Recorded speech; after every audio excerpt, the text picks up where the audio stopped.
Hello, I'm Dylan Grinder. I'm Summer. And this is Really Playing Games, the show where we play games. Really, it has been a week. We finished Myst last week, and time has progressed. I'm really killing this intro. I'm not thrown off or distracted at all. I am super together. I have everything planned out and everything's fine. Summer, how are you? I am bad. No. I'm fine. I'm okay, but I'm pregnant. For anyone who doesn't know, 6 months pregnant. That's pretty pregnant. Yeah. And Some might say 2/3 of the way there. yeah, some might say that. Doctors even, and my pregnancy app. But pregnancy comes with a lot of fun and exciting symptoms, which I have many of. Increased anxiety being one of them. And then welcome to my life this week, insomnia and restless leg syndrome. Hi, it's me. She's back. These symptoms that I had at the very, very end of my pregnancy with Wesley, I now have now. And I'm very tired, not sleeping a lot, like maybe 2 or 3 hours a night. And when I am sleeping, it's like restless because I can't, my leggies, it's like my knees hurt. I don't know how to describe it. It's just like I already had leg cramping, but now it's like, if you've ever had restless leg syndrome, it just feels like you have to move your legs. Like there's no, it's like a compulsion. And so, thankfully, we have an air conditioner now, which is great. So that means I can put a weighted blanket that I bought when I was pregnant with Wesley on my legs. So it like crushes your legs and it makes me feel better. But yeah, so that's been kind of nightmarish. And so like me not sleeping has pushed me towards like worse mental health. So like, cause I'm just tired and I'm hormonal already, me crying at the drop of a hat or being sad in general is just, it's more prone to happen because I'm just tired. Right. You're fussy when you don't sleep. Who knew? What? My toddler did. Everyone knows that. Yeah. So this week I just had all of those symptoms kind of happen at the same time, which culminated in me just like not doing so hot this past weekend, especially. I feel better today. I actually got like a decent amount of sleep last night, which was great. But yeah, it's not been super fun to experience. But last time it only lasted a few weeks. So I'm like, please only last a few weeks and then let me live again, because insomnia is really not fun when you're exhausted really 24/7 already. Yeah, it's really, really not a good time. But yeah, just been streaming and living, and it's hot, and I'm ready for summer to be over forever, and for the rain to come back. And yeah, that's pretty much it this week. Not a lot of exciting stuff. I've still been playing Raft like pretty much every day. Both creative and survival, because there's the final chapter has launched or whatever. So I'm slowly working my way towards that, which is really fun. But I love Raft. I love it. It's so fun for me. I was watching some gameplay of Raft after the update, and it's weird. What? Which part? People. Yeah. And I don't know how I feel about that. So from what I've seen so far is that once you get to a story point, you find an NPC who becomes a playable character for you. So like they join you on your raft, but really it just means you get a new character skin unlocked. I don't know. It's weird. Weird because like for me, the whole point of Raft is you were trying to get to where people were, right? You're like stuck out here solo going through the remnants of, where people had been trying to get to safety. And you're like following this breadcrumb trail of like, we thought we would be safe here. We weren't. We've moved on to this place. We thought we would be safe here. We weren't. We've moved on to this place. our next hope is this place. And, you know, it's this recurring theme of like, nowhere is safe out here. Nowhere is a place that you can settle down. Everything is shifting and moving and covered in water. And I felt like that was really cool. And like having the end of the game end up with there being people, I think it would make sense and be like, hooray, you did it. Yeah. But just running into people who happen to be hanging out in these places feels weird. I wasn't super paying attention. So they have voice acting now, which is fun. But I wasn't particularly paying attention because I've done the first story beats so many times. I was like not prepared for there to be any differences, right? Right. But from what I can tell is these are people who, for whatever reason, got left behind, either intentionally or unintentionally. Right. I don't know. It just doesn't really like. It doesn't work as well for me. Just give the players more playable characters at the start, at the beginning, and I think leave it at that. Especially because you go through and you find like post-it notes and stuff that's like, yes, I have set my sights for such and such, and it's like you don't need to leave a post-it note. There's a person here. Have the person tell you stuff. Like they didn't adjust the story to fit the fact that there are NPCs there. Yeah, I think the thing that makes me the most upset, which is it's so picky. But there are paintings that you can craft in the game to decorate. And one of the paintings, and this has always been true, is that they show the player characters and often sometimes will show them with other people. Like they'll show them, you know, with like their grandfather who taught them how to survive at sea or whatever. Sure. But there is a total picture of the entire crew of all of the player characters, like all of the characters that you can unlock. And so then you go to this island and you unlock one of these skins. But I'm like, but I have a picture of the two of us back at my raft. You like meet for the first time and they're like, yeah, but you're like, yes, I have been surviving out here for 15 years. But we know each other already. I have a picture with you. Like, why does that exist? It's so funny though, because it's like you're like picking up these people and you're like, oh my God, we go like so way back. And they're like, hi, nice to meet you. I'm like, oh, never mind. We've never met before. Well, the thing is, they don't go, I don't know, the spoilers for Raft. Spoilers. Disclaimer should have happened minutes ago, but what the fuck ever. Whatever. If you haven't seen Raft at this point, I mean, the story isn't even the point. The story is not the point of the game. It's a survival crafting game that happens to have a story in it. Yeah. But like,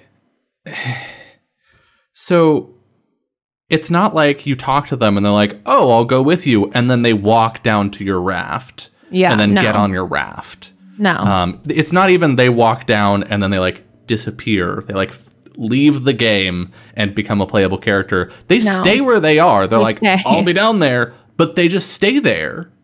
Yeah, and then you can re-trigger the same cutscene over. Oh God, can you? You can just say talk to, because the first ones that we found, her name's Tala. And so it's just like talk to Tala. And then you hit like the E button or whatever. And she pops back and goes, hi, nice to see a friendly face around here. Whatever the fuck she says. And she just does it again and again and again every time you re-trigger it. She's not like, oh yeah, can I help you with anything? Like she doesn't even give you like NPC type dialogue where she's like, oh, you're back. What did you need? She just fades away and then you hit it and then it replays it. It would have been so much better to just make it so that you can pick different characters at the start of the game. That would have been infinitely better. Especially since I feel like most people play multiplayer. I get that they were trying to make it unlockable, but the thing is, you could just have them locked, and then when you find tidbits of their lore, not the whole person, you like find so and so's hat or something, and you're like, aha! It's like a note from Tala that's like, I went with the rest of the crew, but you know, I've decided I'm going to try and like, well, it doesn't even matter. Which also would have been easier. It's like they tried to make it logical that you can now have this person join your crew, right? But it would have made more sense, I feel like, to just make it an unlockable skin that you can just switch to. I don't know. It doesn't. It's whatever. Yeah, it doesn't work for me. It's still fun, but it's not a story game, so it's like. I mean, the game is fundamentally the same, except that you have like the trading post and stuff, which I think is kind of cool. I like the trading post. Narratively, it feels a little weird again, but like it's cool mechanically. Yeah, it is. The thing that I do like about it is that it's a limited stock of all the items that are at the trading posts. everywhere you go, they have the same items, but like they'll only have 4 in stock of like the bait that you want, or they'll only have like 1 turmeric or whatever, right? Yeah. So it's like a very limited stock that does not replenish. Well, because what you don't want is for players to anchor their raft next to an island and then just live off the island. Yeah, that's what you don't want. What you don't. I mean, that's why resources don't respawn. Yeah. I mean, like the birds and the boars and all of the stone and everything in the water. The birds and the boars. I remember my parents birds talking and to me the about boars. the birds and the boars. I love fighting the birds and the boars. The birds are so.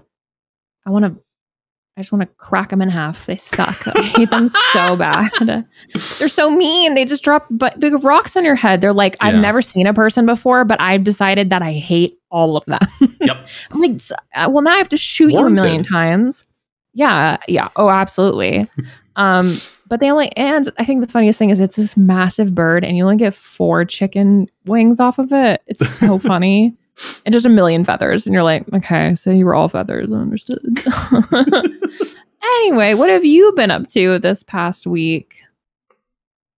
What have I been up to? Editing videos. Yep. Editing videos. I played some more Icarus. I'm getting back into it. I've finally gotten a little ways into the workshop where I can I have things that I bring down with me now. And oh my God, the game is so much more fun to play now. Because the struggle with Icarus, both the good thing and the struggle with Icarus is you start every mission from 0, which on the one hand is neat, right? It encourages you to get good at, working through your early game really quickly because you're used to it. You know which materials to prioritize at which point. And that's kind of fun, right? That incremental optimization is fun for me anyway. And for people who like to build things, you get to build a new thing every time. The downside is that you have to grind all your shit every time, right? You have to grind out your tools every time. You have to get a new pickaxe every time and a new knife and a new bow and especially the stone tools are effectively useless. They're there so you can do the thing, but it's really not worthwhile, especially when it comes to things like if you're going to be in a mission for a long time and you want to get up to tier 4 and make the high end stuff, you want to make the good gun, it's a bajillion titanium to make that thing. And if you want to collect that, small picks get you less, the tier 0 pick gets you less ores than a higher tier pick. So what you want to do is get, enough resources that you can get yourself a titanium pick and then only mine titanium with the good titanium pick, which takes a lot of work, which kind of sucks, especially because the missions tend to be really short. So you end up doing a bunch of grinding and then just doing, 2 hours of actual mission work, and then you load up on your pod and go back to space, which is not hella rewarding. I've talked before about how I would change things to make it more fun. I really think having longer missions is necessary, and it boggles my mind that they're not doing it as much. But workshop items sort of cut out some of that early game.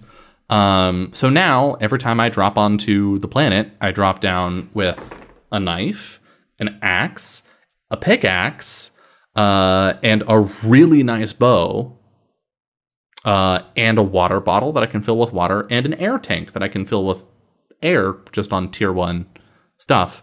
And so I can have my kit figured out beforehand. And by the time those items, because they have a lot of durability, by the time they wear out, I have the resources to replace them with, tier 3, tier 4 versions of the tools, which is so much better. It's so much nicer. Yeah. But now that I'm sort of getting into the tree, I've got there's one mission that I've been farming basically, which has you go and fight one of the world bosses. It's an enormous sandworm. And I have found a good strategy for it where I can do it with my workshop gear. I can do it in a little under an hour for the whole mission for 100 of both types of currency. And so I'm like getting to pick up fun toys. Like there's a thing that I'm working toward that's a mineral detector that lets you radar, basically, I'm looking for this mineral. Where do I go to get it? But I also have a thing that gives you an hour of poison immunity, which is expensive. Like it costs 100 Ren, which is the less fancy currency. But it gives you an hour of just straight immunity to poison. So if you know that you're going to be fighting the sandworm, which poisons you a lot, it's worth it.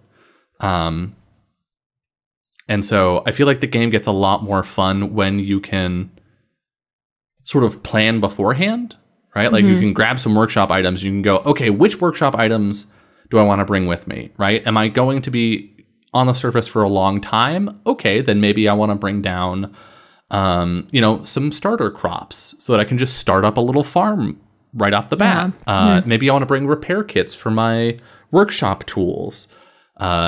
Or alternatively, am I only going to be there for a short time? Am I trying to speed run a thing? Okay, then I'm going to bring everything that gives me some kind of speed boost, and I'm going to bring the smallest, scrappiest kit I can bring with me, just so I have everything on my person and I go. And that has made it a lot more fun. And it's sort of it's closer to what I expected based on the ads beforehand. Because what I was expecting was basically Escape from Tarkov. You have you have a world. You drop in at basically the same point every time, and then you go out and you do different missions in that space. And you go and you try to gather as much as you can and bring that stuff back and take it out to space. And that stuff that you take out, you can pick from and strategize to put together a kit to bring down when you go down in the future. That's what I thought it was going to be. And the workshop makes it much more of that experience, which I've been really enjoying. So yeah, I did that a bunch, watched a lot of YouTube. I've been watching a YouTube channel called Let's Game It Out, where this guy just plays games in the worst way possible. Why did that pop up on my recommended today? Wild. For Let's Game It Out for Raft. Yes, literally today. That's probably why. Raft videos are really funny. Yeah. And it's how I know about the weird NPCs in Raft. But yeah, he plays mostly simulator or survival games, and he plays them as wrongly as possible. And it's just, I don't know, it's the funniest shit to me. I don't know why. But his first video playing Raft was probably a year and a half ago or something. And he just made one really long raft that was one tile wide with the trash catchers. Yeah. And then built everything off of that. And I don't know, he's got he did an Astroneer video where he built a pillar up into space. Yeah. Just cause. And instead of, an Astroneer you're supposed to set up all your different modules around your base, he stacked all of them on top of the base because he figured out that you could physics glitch them to float in the air, and it's just terrible. And it's just so much the only reason why this is possible in the game is because no one ever thought to see if it was possible and then patch it out. It's just the kind of stuff. It's why would you ever? Why in the world would you play a game this way? Why would you try that? Yeah, why would you do that? That doesn't make sense, but you tried it and it worked, so now he's going to play that way. Yeah, he's going to play that way, and then he's going to make it work for him in the most degenerate way possible. Yeah. And I don't know. I find it incredibly hilarious. So yeah, that's what I've been up to, and then editing videos. Which the good news there is that I'm almost done with my editing backlog, not including From Dust, which will never be edited ever. It'll be edited eventually. But my video game editing backlog is almost done. Yeah. Which means I'm planning on playing video games by myself, maybe. Oh my God. This Craziness. week, I think, on Wednesday, I'm going to play video games That'd again. be great. I'm going to continue either Deathloop or Pray for the Gods. And I'm pretty fucking pumped because I haven't streamed a video game that isn't really playing games since February. So it's been half a year. I was like, in my head, I was like, oh, that wasn't that long ago. February was not that long ago, but it was in fact half a year ago. Yeah.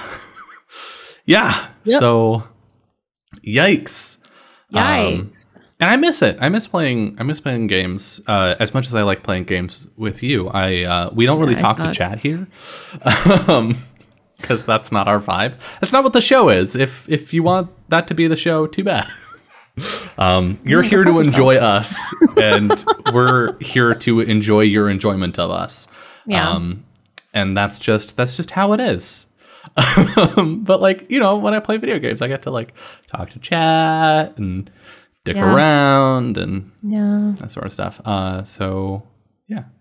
I have a question so fast, so quick. It's not a question of the week. It's just a question. Okay. Did you watch the new Game of Thrones episode? No. Did you? I did. What did you think? Thumbs up, thumbs down. I can't even do that. I have no opinion. Oh, I'm gonna have to watch it, aren't I? You're gonna have to watch it. The thing is, okay. I never watched the original series. We've talked about this. Right. So people who are like big Game of Thrones fans, I'm sure will be like, yes, they love it, right?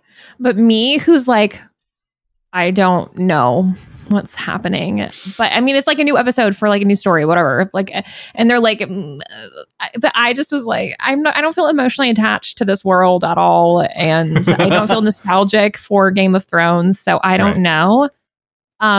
It triggered me like a little bit, like 1%. It had some pregnancy stuff. Yeah, I hear that the pregnancy stuff is extremely graphic. It's extremely graphic. I'm happy to give anyone content warnings who wants them. Please just DM me. But yeah, so I literally couldn't watch that. But other than that, okay. Yeah, yay. Okay. Throne stuff. Woo, politics. Dragons. Woo dragons. Fuck the patriarchy. Fuck the patriarchy, woo dragons. Yeah. Anyway, let's play a game. You'll have to let me know what you think when you watch it.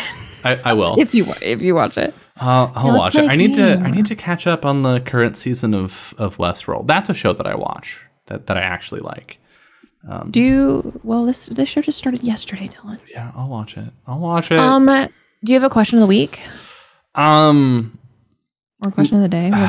I really don't, honestly. I was thinking about it earlier today, and I was like, I got nothing. My question of the week for you chat and for you YouTube comments is, what questions should we ask in the question of the week?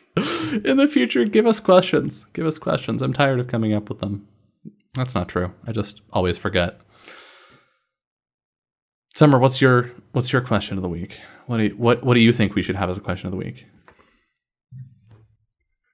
No. Great. So today we're going to play a game called Hindsight, which just came out, I think. I'm pretty sure. You can tell how prepared I am for the stream by the fact that I have looked this up beforehand. I literally could not remember the name of the game we were playing earlier today. When I was ending my stream, I was like, me and Dylan are playing a game today. I literally don't know anything. I forgot everything. I just watched a trailer one time for it. Yeah, it came out just under 3 weeks ago. Oh my God, we're the first people to ever play this game. We are. We're the first people to ever play it. I'm so excited. I can't wait to be number one and to win. Yeah, we're going to win the game. I can't wait. It's supposed to be a narrative adventure exploration game thing. It's about memories the trailer looked cool. Summer and I saw the trailer and went, let's play it. Yeah. And that's, this is just how put together we are this episode, okay? Click and drag the left mouse to rotate the camera. Woo! Oh my god, our first puzzle. And no, I already know how to break it. I already know how to do it.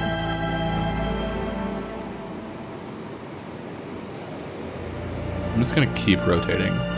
This reminds me of, legitimately though, it reminds me of, what the fuck was that game? The Witness. Oh, there's a person over there.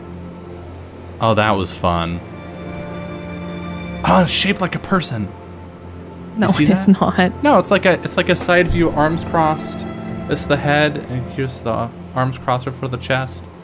That's such a loose interpretation of that looks like a person. I'm not sure where to start. Yeah, weird person. Okay. It almost feels impossible.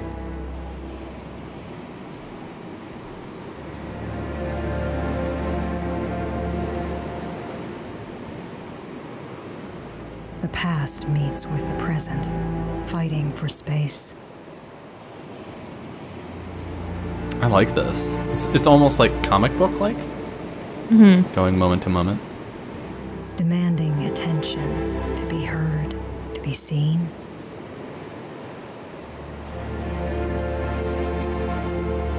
Oh, it's an old lady now. A lifetime worth of memories.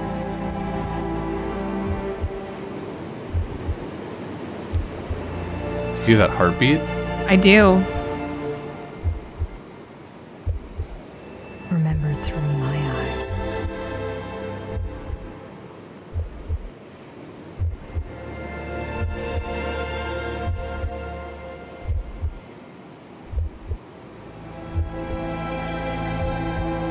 Whoa.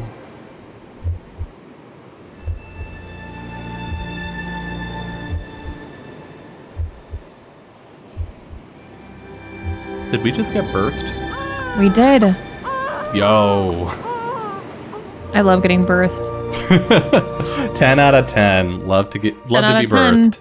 Would be birthed again. Okay, that baby's massive. As an ancient, old baby. This baby's seen some shit. That's the fun thing about babies, is they just look like old people. They do. They really do. There's a guy, there's a doctor that's like, hey, chill out. And then there's baby, old man baby. Old man baby. And this doctor's like, I'm not touching that. Baby. This doctor's like, I'm just like a resident and I'm not supposed to be here.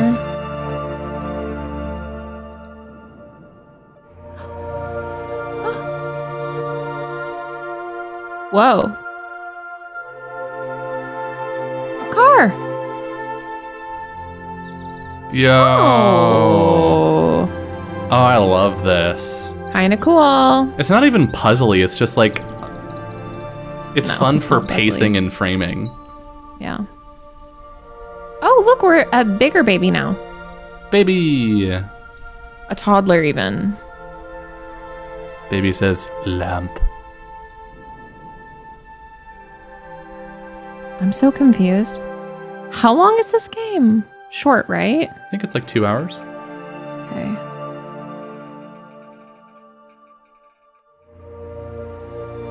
There's something right there.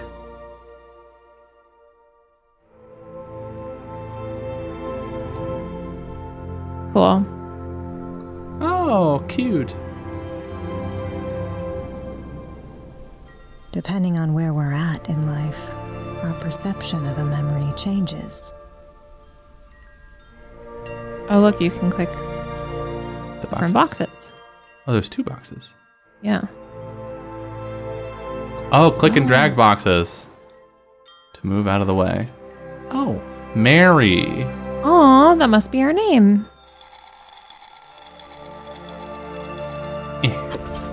Ooh. Whoa. There's us. They keep a mini us in a box. That seems unethical. How'd they make a baby that small? How do you know which version is the truth?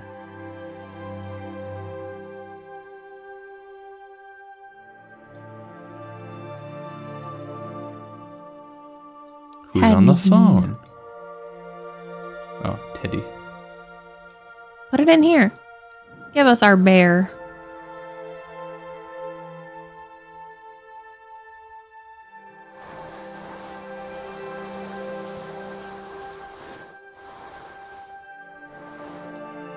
Uh-huh. Kind of cool. Gotta get him out of the way. I don't even know what to say about this. I don't think there is anything for us to say. Painting that wall in wonky ways, this family. Oh. Ooh.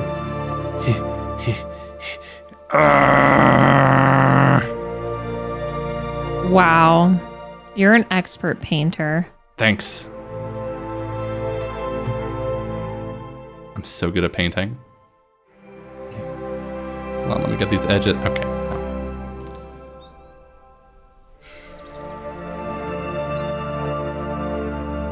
I used to think I knew exactly who you were. The idea of you captured perfectly in my mind.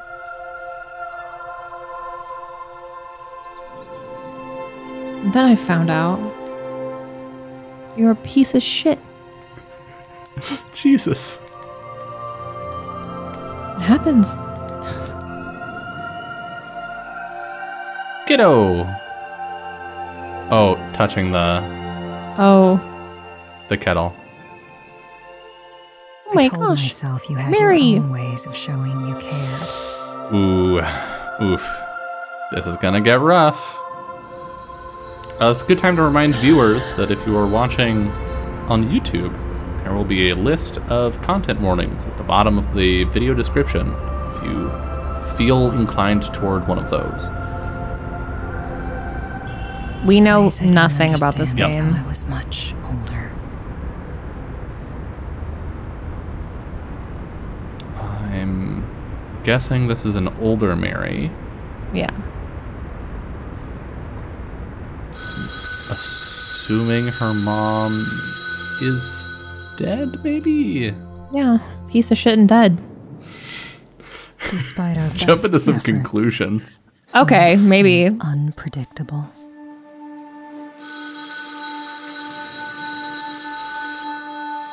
Might be Doesn't jumping to care who conclusions. you are, what you're doing, or what you have planned.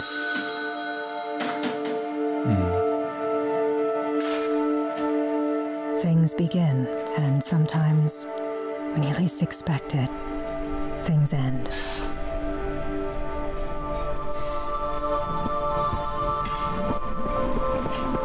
Whoa.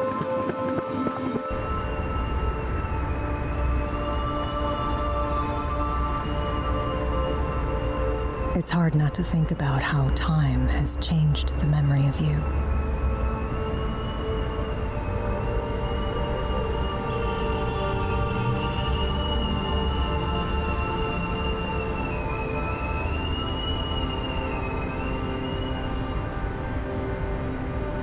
How it will continue to change, to shift, until I'm left with a version I've created in my head. So many drawers. Skizzers. Hot glove. Hot glove? No, skizzers.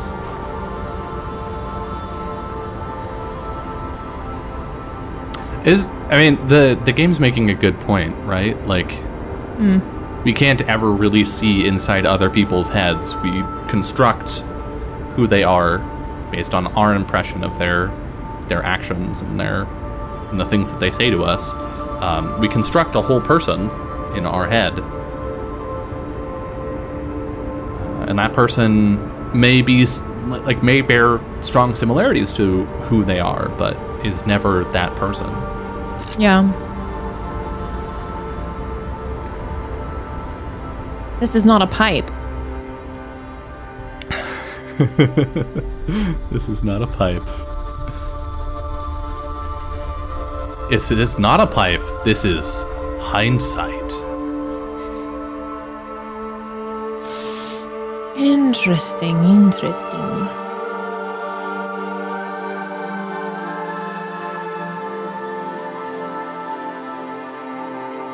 I'm into it.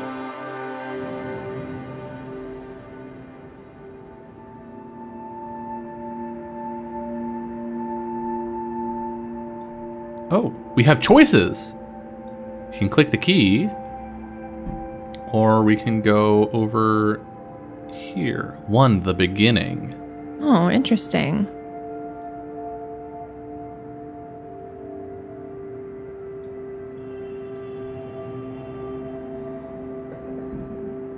What's this? A shell. Oh, is this just replaying what we just did? Maybe. Let's see. Yes. Cool. Right click to back out. Okay. Thank you for that game. So you can go revisit things that we've already seen. We appreciate the toot.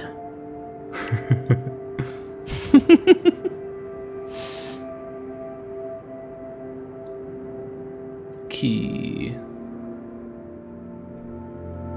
Oh. 2. Still life. God, the composition on all these shots is so good. Very pretty.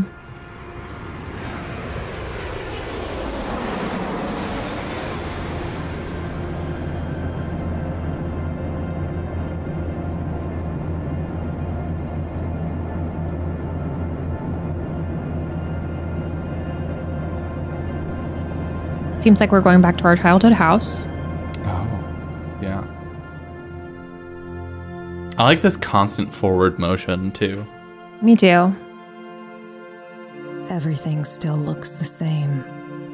I can't tell if that's comforting or not.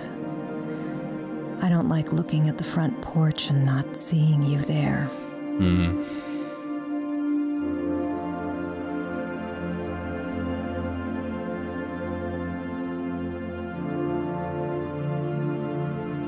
You came here to relax, to catch your breath, to be at peace.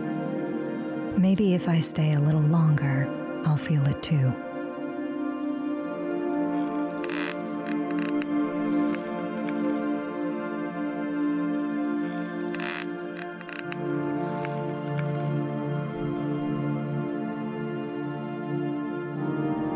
Grief is a real son of a bitch. Pretty. Very cool.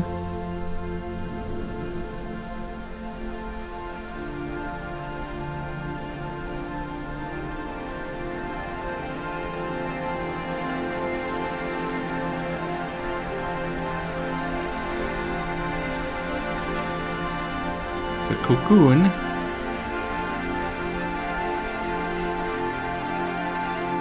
Aha! It's Dad. Yeah. Ah. And us. Damn, look at them Hiking redwoods. sometimes. You packed the lunch, Dad mapped the trail.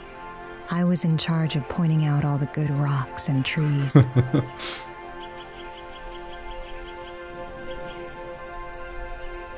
Stay on the trail, hooligan. But I wanted to wander and see where the trees took me.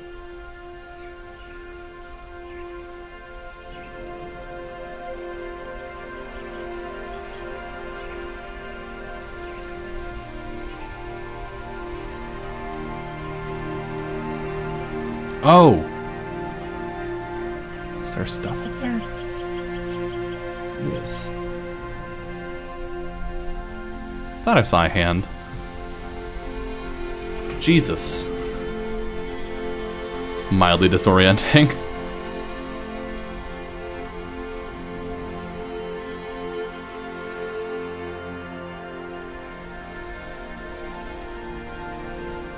Did the other butterflies have anything, or was it just this one that was glowing? Just this one.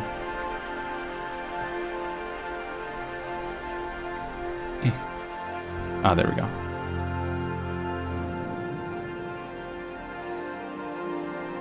I can see why you liked being outside. Sitting here, listening to the branches dance against the breeze. The smell of coffee brewing. Dad usually brought you a cup. We can go over to the rocking chair, or we can go over to the weeds. What should we do? Let's go to the weeds.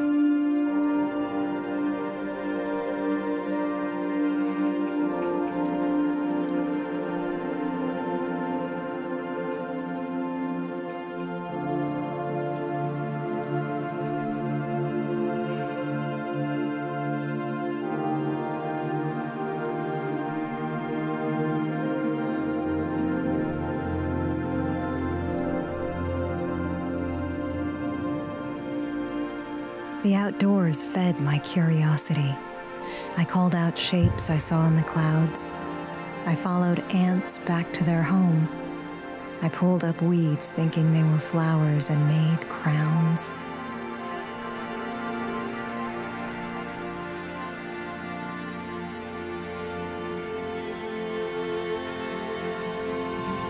Whoosh.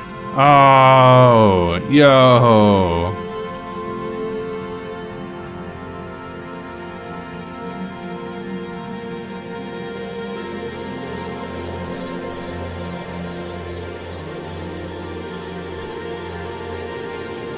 That was great. Do we remember things differently?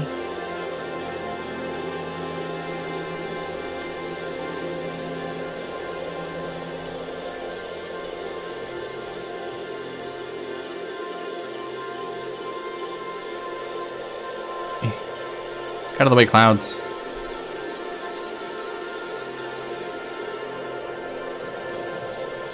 I'm going to the moon.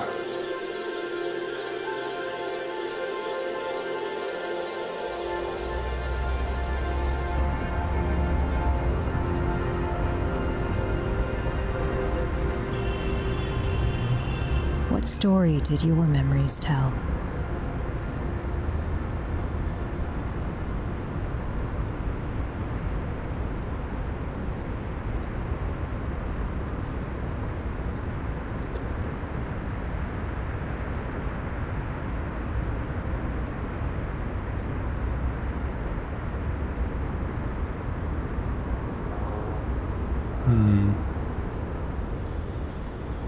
Oh, aha.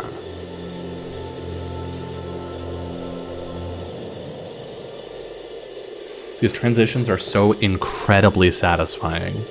Yeah, they're really nice.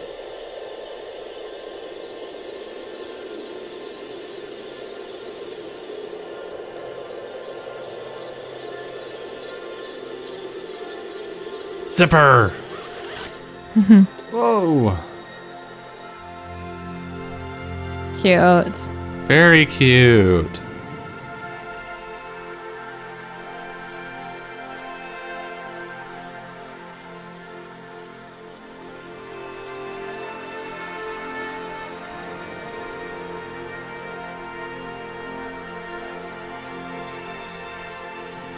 Cat them bugs.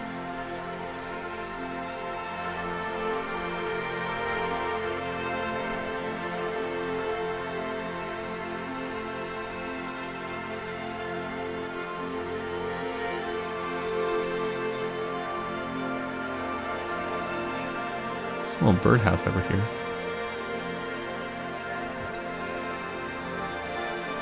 Okay, so we don't have to, like, we're not making a hard choice when we choose between things.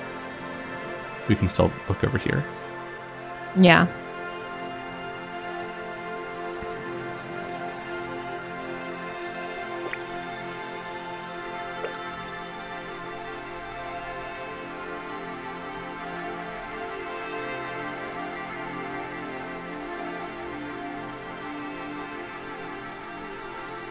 Oh, this little, like, limited slice of space.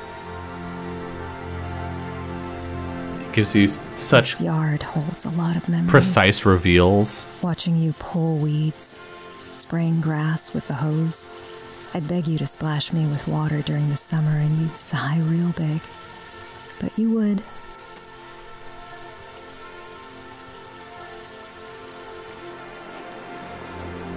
Whoa!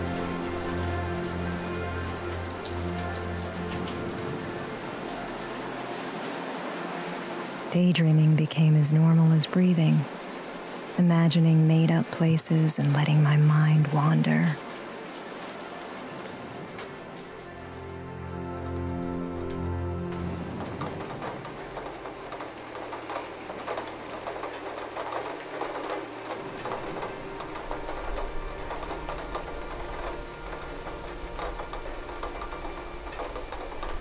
Ah.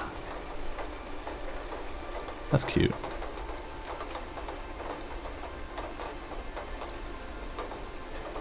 That's great.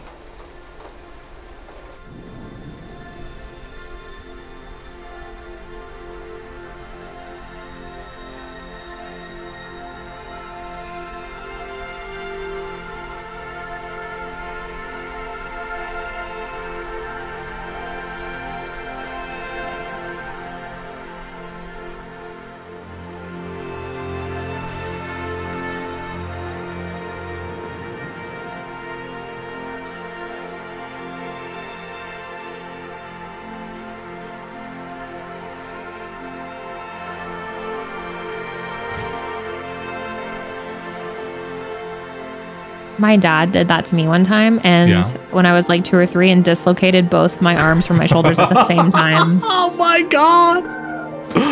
Amazing. I know. They took me to the hospital, but little kids are so resilient. By the time they got me to the hospital, my arms had just come back. relocated. It just popped right back in.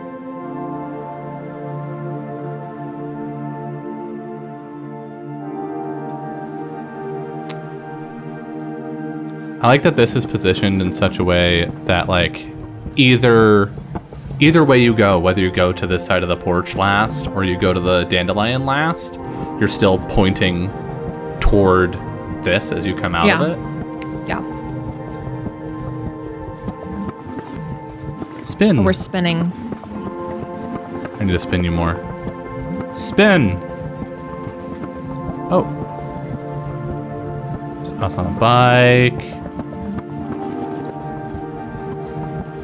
Us playing soccer. I think we're getting younger.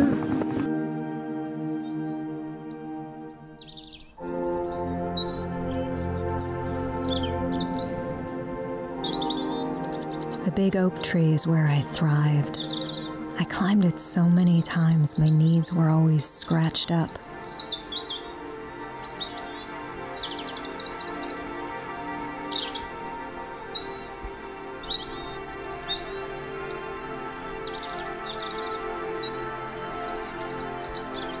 What am I looking for?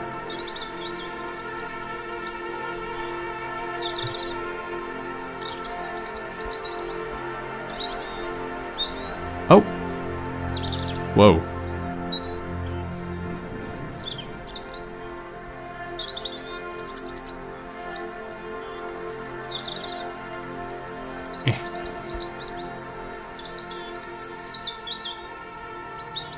Whee! Just swinging around. That's right. Were you big on swings as a kid? Yeah. Oh, hell yeah. Loved a good swing. I was kind of hit or miss on them. Like, I liked them for a bit, but usually I preferred just running in circles around the place. Yeet.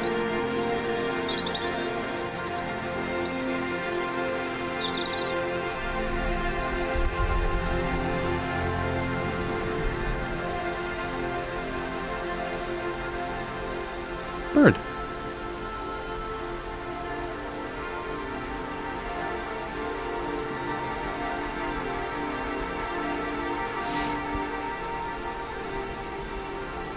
Bird. Hello, bird.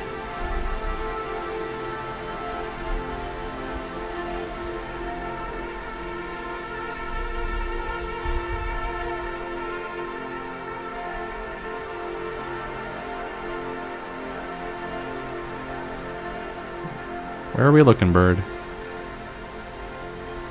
Somewhere around there. More down, maybe? Ah.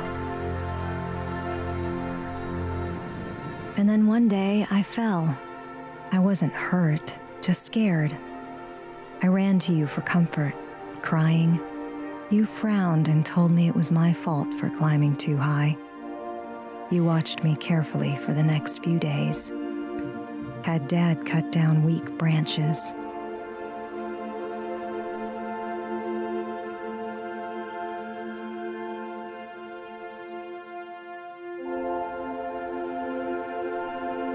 I think that the bird's up there now.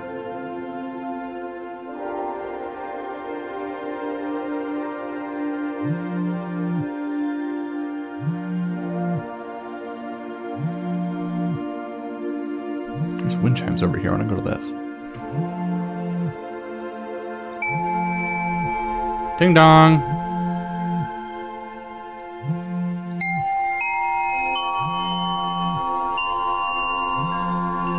Oh.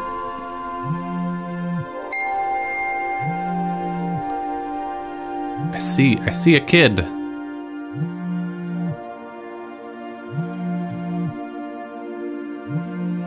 Hit the chimes all again?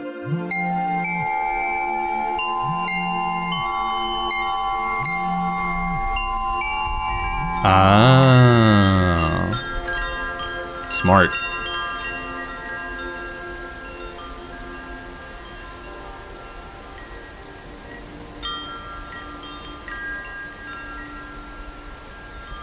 There's such an intensely nostalgic quality to this game, even though like this looks nothing like my childhood. It just has that sort, I guess, that dreamlike flow, and like such a focus on ambient sound, that it feels like hyper peaceful in a way that real life isn't. I think it's the pin I'm holding up one of the sheets. Ah. It's my fault for not looking up again. It's the fucking page on the rock all over again.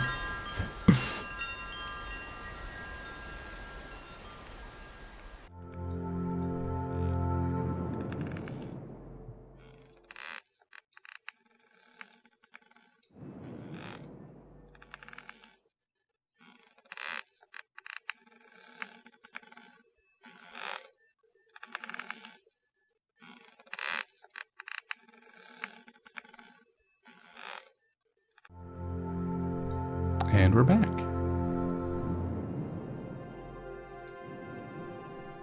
Buzz buzz, phone time.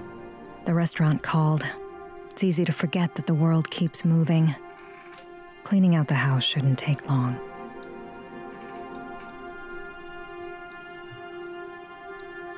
Can we go on the phone? I don't think we can go on the phone.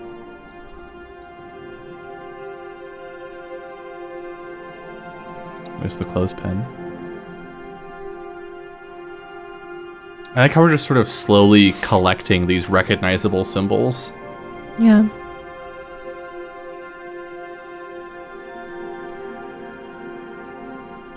Which, like, obviously this is a game about memories, right? And how objects hold our associated memories, sort of like, metaphorically speaking, hold our memories inside of them.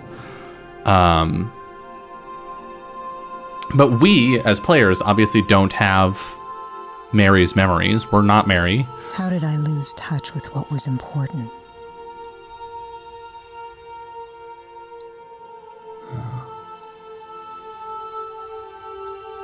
We're not Mary, so we don't have those memories. We don't have those associations with the objects that we're seeing. But because we're going through them and like experiencing these memories associated with them, and then coming back out and having that symbol called out, it lets us build that memory, associate with the thing, and then when we see it later, we get that sense of so much history and and life.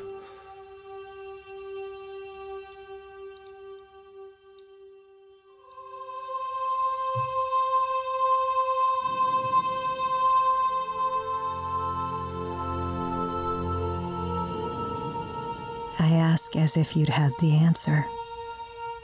I'll never know.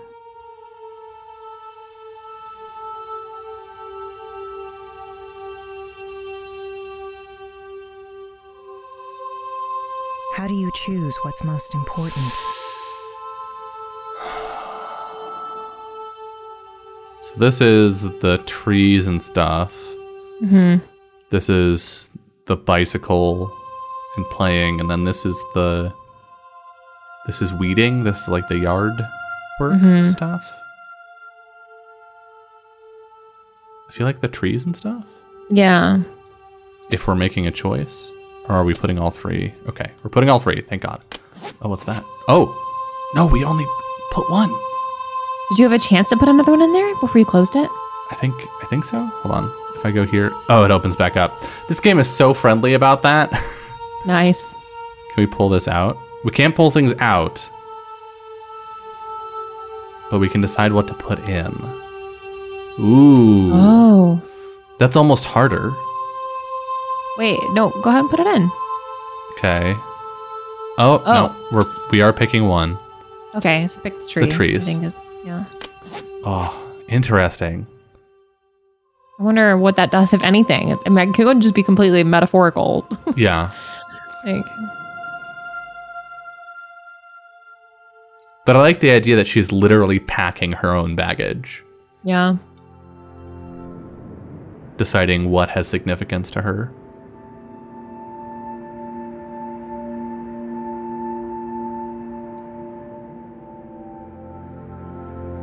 Three within the lines.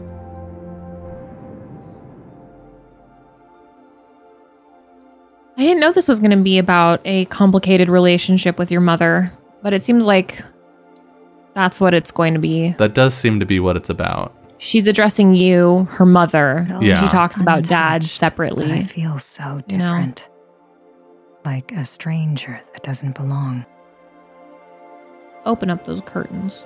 Shoop, schwap, Shoop. shwee. Oh.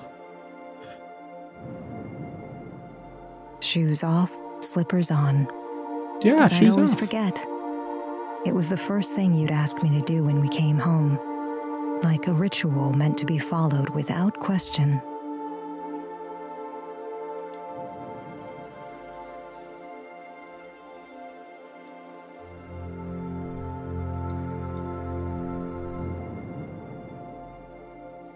Even now, I find it hard to remember.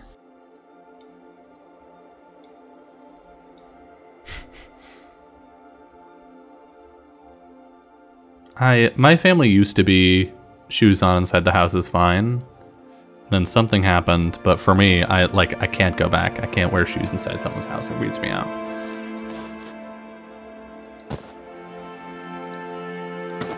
It feels like unsanitary. Yeah, I don't wear shoes in houses. It's like the first thing I take off. I hate wearing shoes.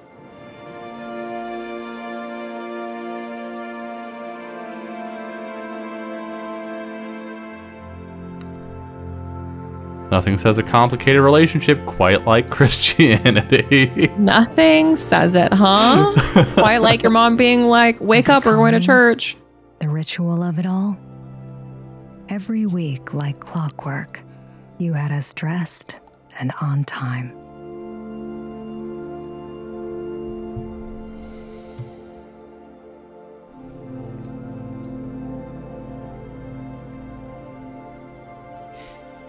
It's interesting. Her mom holding the other half of the hymnal. Like, she's not fully... It's not Mary holding the hymnal herself. Her mom isn't even like really trusting her to hold it on her own. She has to also be holding it. Such a subtle little marker.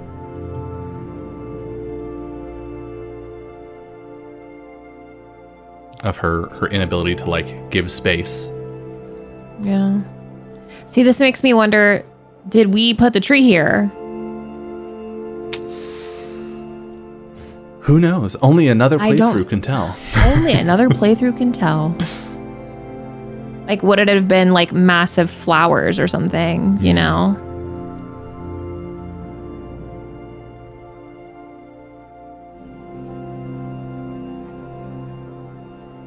Interesting.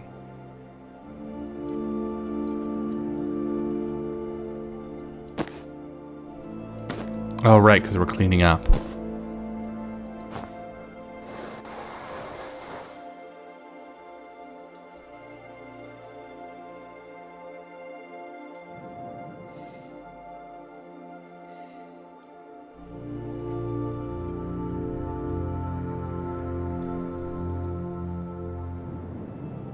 You tried to teach me about my culture from an early age. And sometimes it meant skipping out on time with friends. The food you ate, the language you spoke, they were parts of you that you felt needed to be passed on. Even more complicated.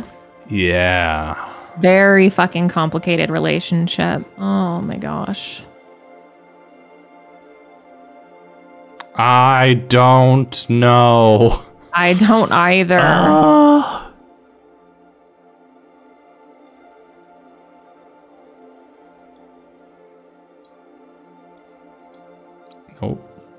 Nope.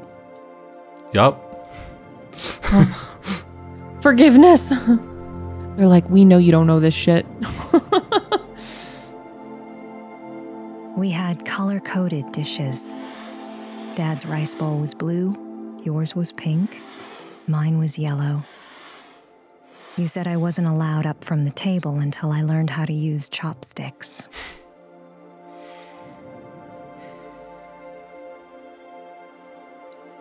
Ours is yellow. We gotta go set it to yellow.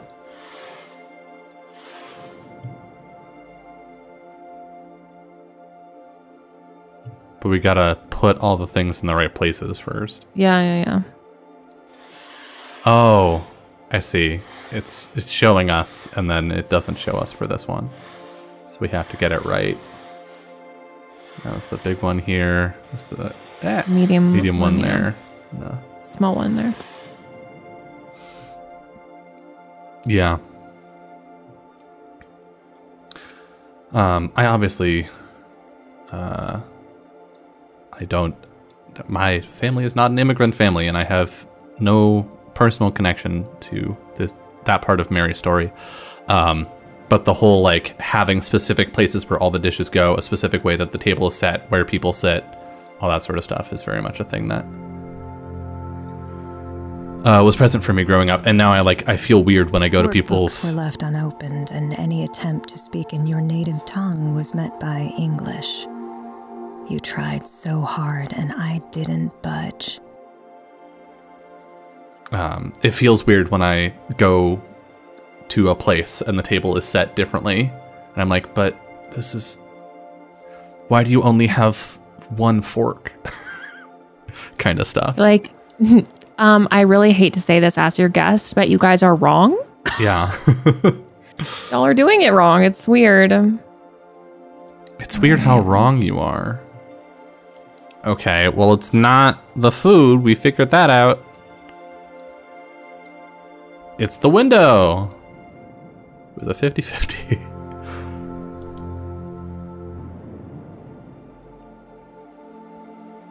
Things had to be perfect. Unlike people, glass can be polished, spaces can be controlled the way we like.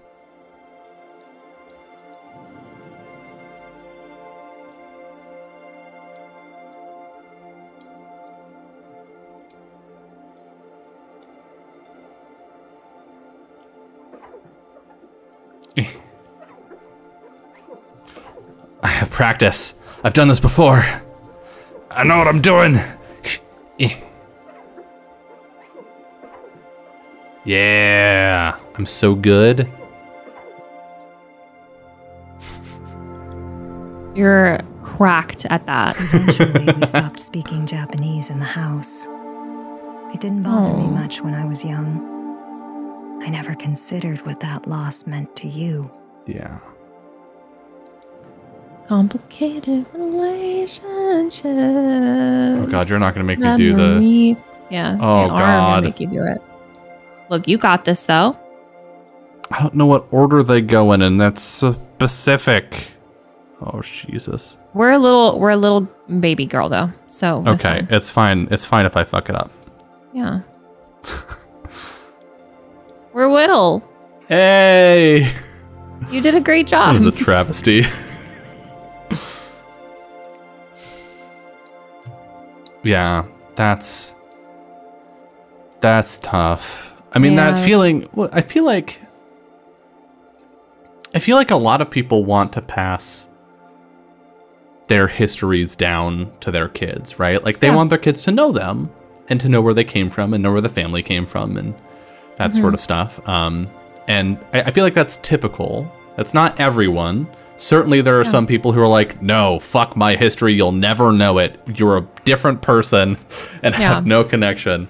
Especially people who had really bad relationships with their families tend to be more like, no, fuck that past. It means nothing.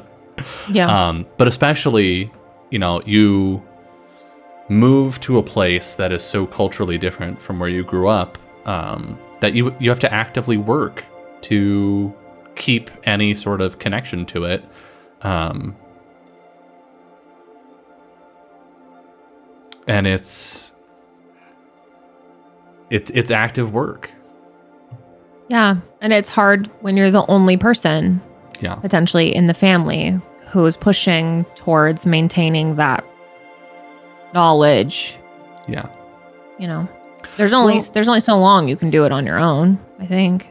Well, like culture matters, right? Like my particular cultural background matters to me. And I have things, I have stories and ideas that are important to me that are not like universal stories that, oh, everyone just knows these things. And even some that aren't like specifically American or North American, that are important to me. And if, for example, you know, if I had a kid and then I was like, hey, so here's some Norse stuff that matters to me. And my kid was like, whatever, right? Like that is an uncomfortable feeling because that's a part of you. Yeah. You know, and when we share those parts of ourselves with people, ideally, people respond positively to those parts of us, and can see that they're important to us. But I think especially in a white context, or even broadly in North American context, there's this sort of push to homogenize, right? This like, get rid of the stuff that makes you unique, get rid of the stories and histories and stuff that are specific to you, and just get on board with what's going on around you. That is really pervasive and hard to work around, even from an extremely privileged position.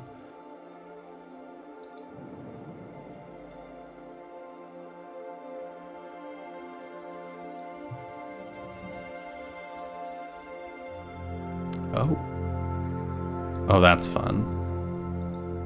It's very cool.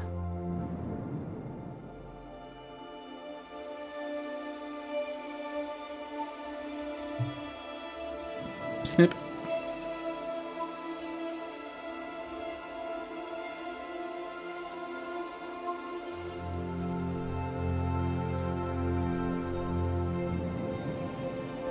How do you know what to keep? What to get rid of? There are some things I can't let go.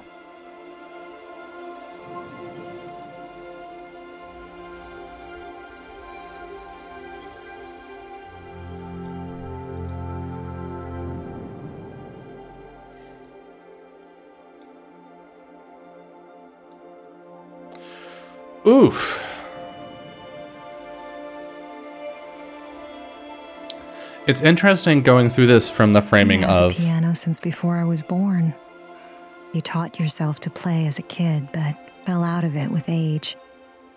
When I started showing interest, you began to give me lessons.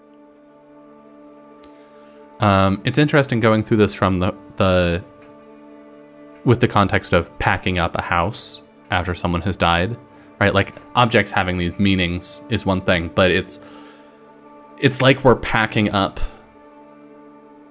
the memories themselves. It's almost like, and it feels this way, you know, when you're packing up after someone has died and you're like putting their stuff in boxes, it feels like you're putting a person away. Yeah. Which is a really surreal experience.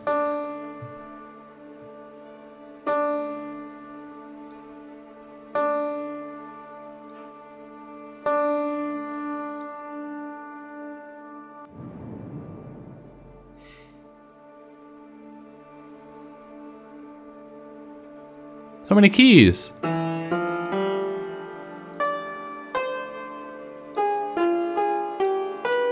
I know how to play piano.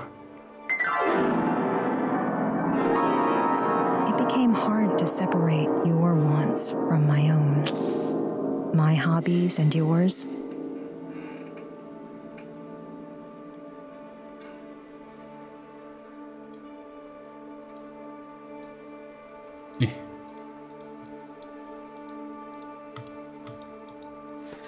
Oh, pulling it down.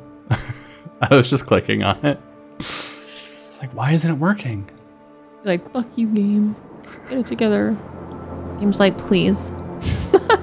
Get on my level. Please just pull it.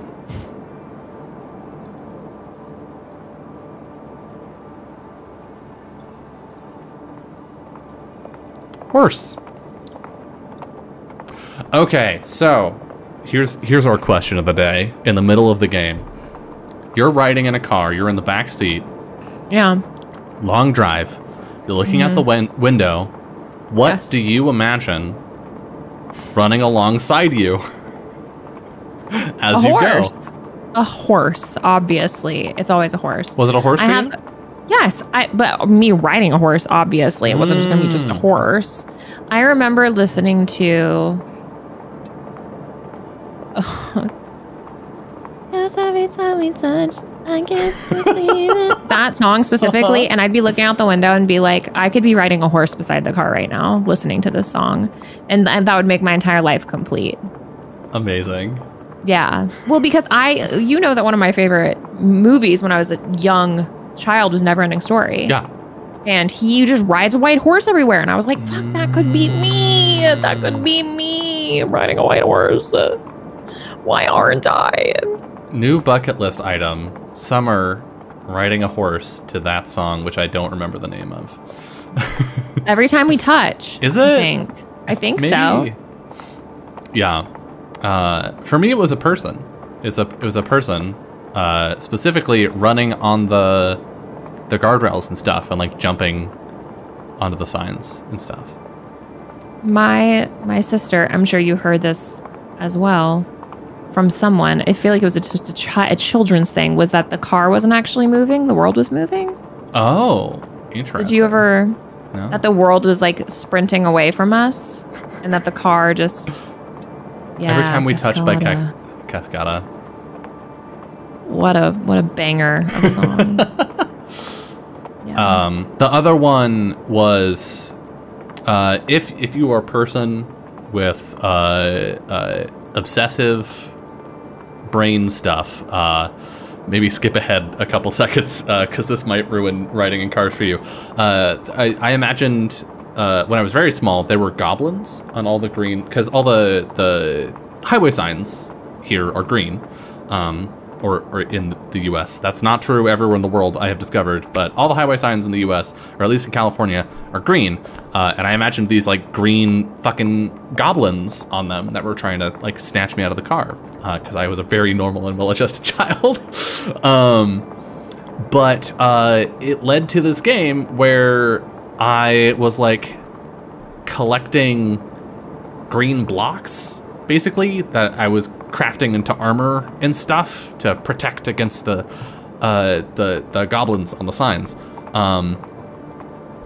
And if you're a therapist, please don't listen to any of this. I don't want to know.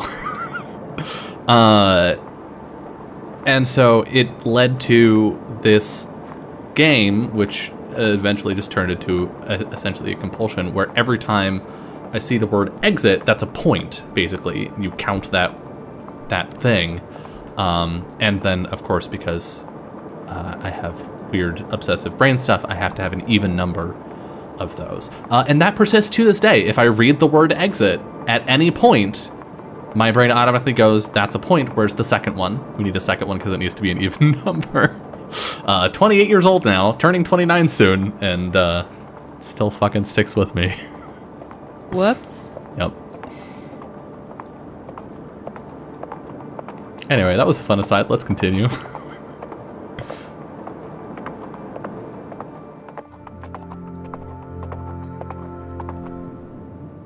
Oh, there's a horse on the I didn't even know what I Saw wanted. it. shelf. It was safer to listen. Relatable. Me, who's never had a single OG desire. I'm like, can somebody else please just pick for me?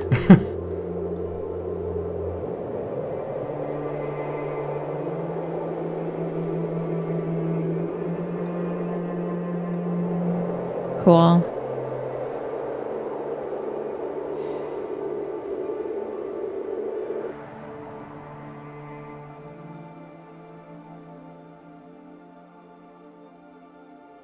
A bunch of stuff under the piano seat.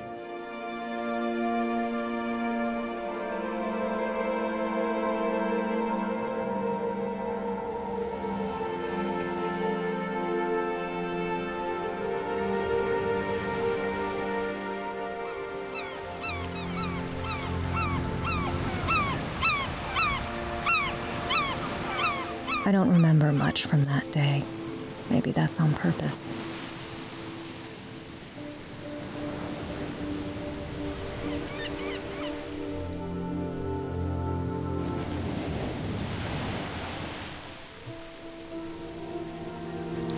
Whoosh!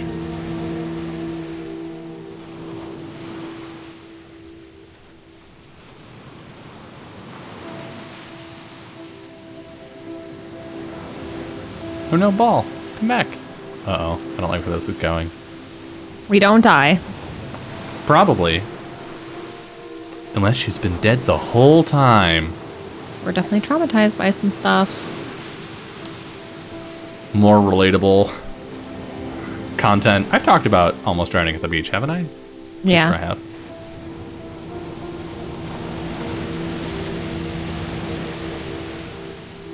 Beaches are dangerous, kids. Be careful.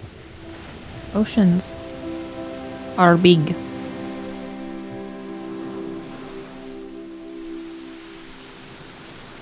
What am I looking for? I think down along the coast seemed to be the most.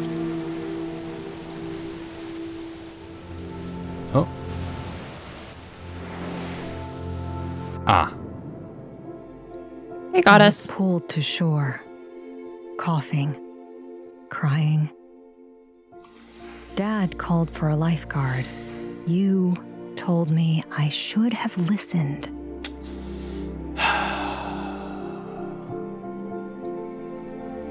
Don't we just love overbearing parents?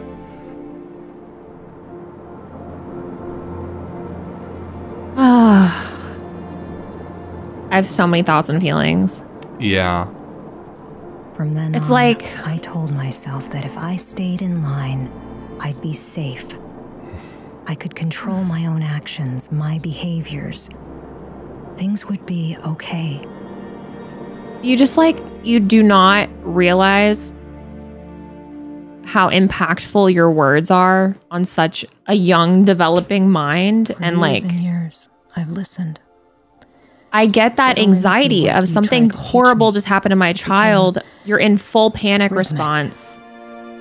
And then, Comforting. you know, was like, I told you, stay Yeah. close to shore. If you would just listen to me, I Yeah. wouldn't have nearly lost you and you wouldn't have nearly died, you know? Right. And so it's like, heartbreaking. But it's so, the way that you talk to children, it's so important how you talk to them. Well, and I think it's important to keep to like consider what it is that you're teaching someone Yeah. when you say things Yeah. like that, right? If you just listened to me, it would have been okay. Yeah. Because that's not actually the issue. Like, the issue at hand isn't you didn't listen to what you were told. The issue at hand Yeah. was you took a risk and it was dangerous and, you know, you almost drowned. Which, you know, learning, you know, teaching a kid to be able to assess risk and make decisions is valuable. That's something that they can take forward. But saying you didn't listen to me, all you're teaching is that they need to listen to you and do what you say. That's not setting them up to be a fully fledged human being down the line. It's teaching them how to navigate your anxieties and your negative feelings in order for them to be okay, which is not their responsibility. And I think that's a problem that a lot of people have, even outside of like parent-child relationships, being able to understand that, like, one, we don't have control over other people. We don't, like, other people are completely outside of our control. We can't decide what they do. We can't dictate their actions, none of that stuff. And so it can be, on the one hand, scary in certain situations when that happens, where we're like, you know, we don't, you know, I don't want the negative consequences of whatever action you may take could be, right? Like, I don't want you to get hurt. I don't want me to get hurt, whatever. But we don't have any direct control over that. There's nothing that you can do directly to keep that from happening in a lot of cases. But, you know, part of that means you need to learn to be okay with that, right? Like, everyone needs to figure out their own way to be okay with the fact that they can't control everything happening around them. But at the same time, we need to learn ways to make sure that our problems are our problems, that we don't turn them into other people's problems. We don't... you know, in a parent-child relationship, it's pretty extreme because, you know, where the fuck is the kid gonna go or, like, do? But even, like, in romantic relationships, this exact same problem comes up a lot with partners, where it's like, well, I just wish you had done this way, right? Like, I do this way, or I will have feelings, right?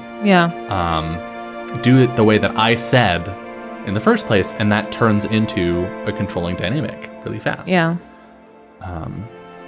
And I think in a lot of cases it comes from this anxiety at not being able to control the world around us, and again, not understanding what we're teaching people when we say things.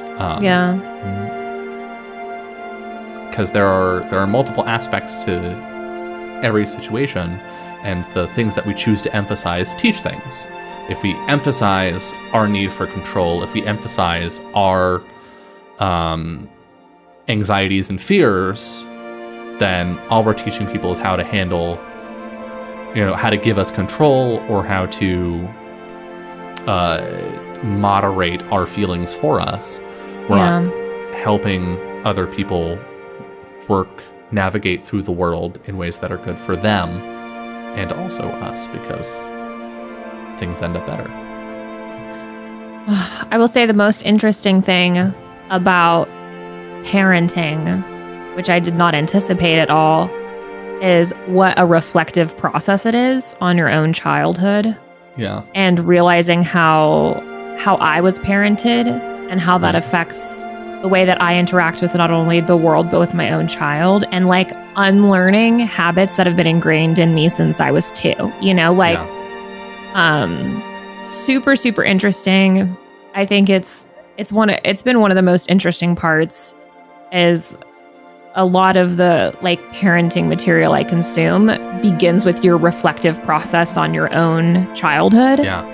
And what, even things that you don't think, I don't carry it around like this is a traumatic thing that happened to me, right? Like, I don't carry it around in that same capacity. You don't realize how formative certain aspects of your parenting, like being parented, were to you as a person, and how you engage with others, and anxieties. And it's so interesting. I love that this is like taking even like the smallest, tiniest look at how those simple words, like, if you just listen to me, like, can be so formative for you as a human being in your adult life.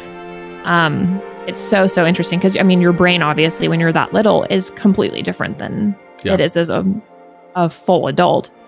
And how you internalize information is completely different. So it's heartbreaking. Yeah. Well, and you construct arguments on top of that, right? Like Yeah. once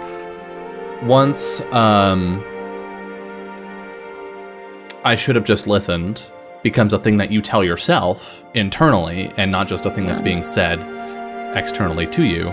Once that becomes a internal message, you build other ideas on top of that. Yeah.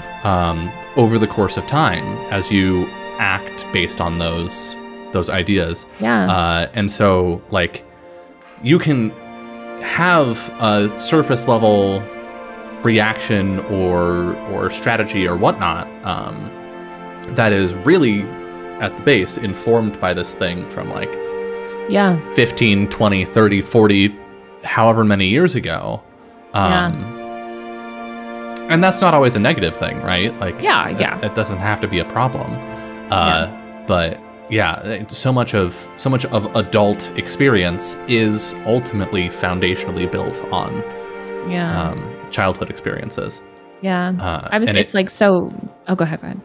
It takes active work and analysis to uncover where those experiences are. And I think, speaking to your point of like reflection being an important first step in parenting, is like, for most people, I feel like a lot of that just happens in the background and you're completely unaware of it. But, you know, forming a human being is a complex process that, you know, typically people want to do well. And you can't just wing it necessarily. Like you can't know everything and be perfect, sure. But like, you can't just go through life completely unexamined and expect everything to work out. Yeah. All I was going to say is just that idea of like building off of foundational, like this foundational truth that she's taken away is that if I had listened, if I conformed to what my mother wants from me, that means that everything will be okay. It's like, well, where does that go when you're no longer living at home? Yeah. Where does that idea go? Does that rely, like you're relying on somebody who's a partner or a friend or a teacher, or who is that person now that you listen to? Or a because boss? you weren't taught to make your own decisions. You were taught, exactly. Like, it's just opening up like a whole that like, maybe, yes, that moment of her almost drowning, that's traumatic, right? Mm-hmm. But like what her mother said to her maybe isn't traumatic in itself, but trauma, it opened the crack for trauma to build. Yeah. Because she was taught to rely on others for her own safety and well-being. Yeah. We don't know what this is going to look like. I'm sure we're going to see more. But so interesting. Yeah. Metronome, that's what it is. I was like, what is this weird box?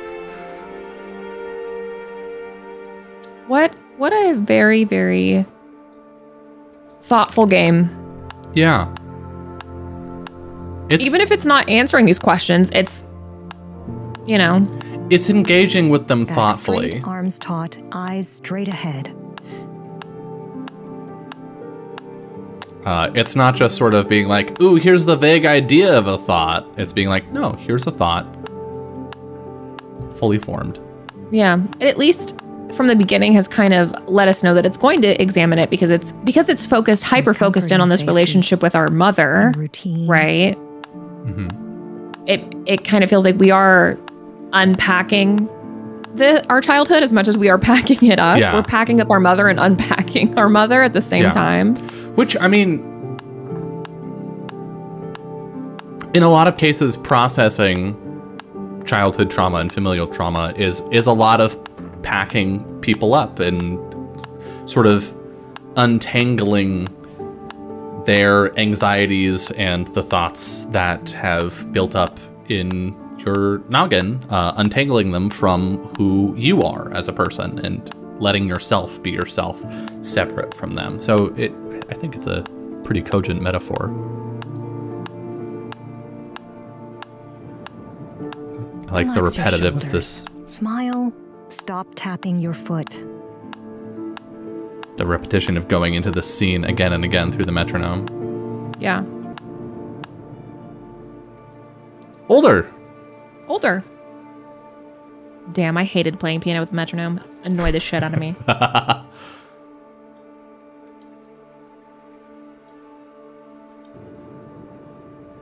The gift was thoughtful. It showed how proud you two were, and it eased my nerves about performing.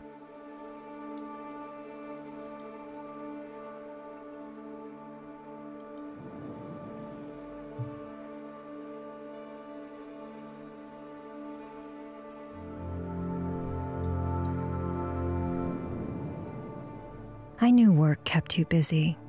I tried not to expect anything. That's the same key.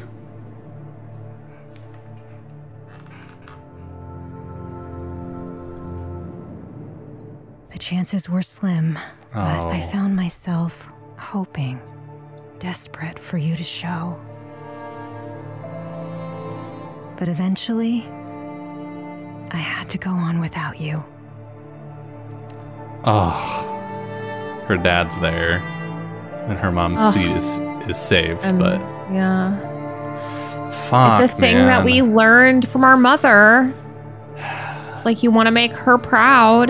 Yeah. She taught you, like, you want her to be there. Oh, childhood was fucking wrecked. Boy, howdy. Is there anything tougher? Yes, I already know the answer is yes, but allow me to finish for the sake of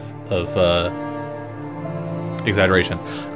Is there anything tougher than the, like, parental figure says they'll be there at a thing that is important to you and then doesn't show up? God damn. It is so, like, universally heartbreaking. Yeah. Ugh.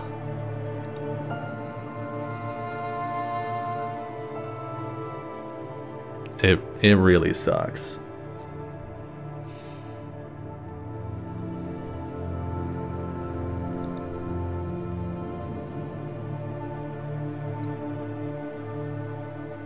How could you not make the time? I don't know. I never asked. Maybe some things are better left alone. Oof.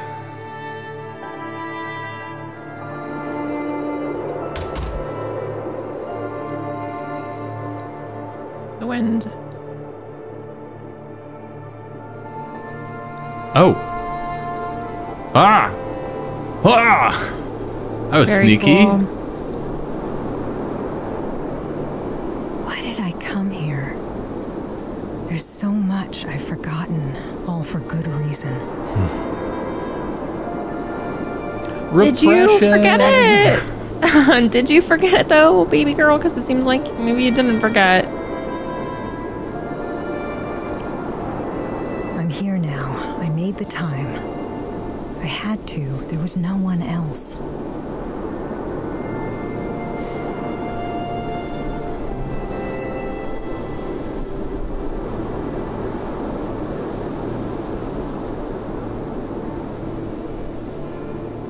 I love that we keep having these moments with the If I tree. didn't come here Yeah. to sort through your things and pack up your life, who would?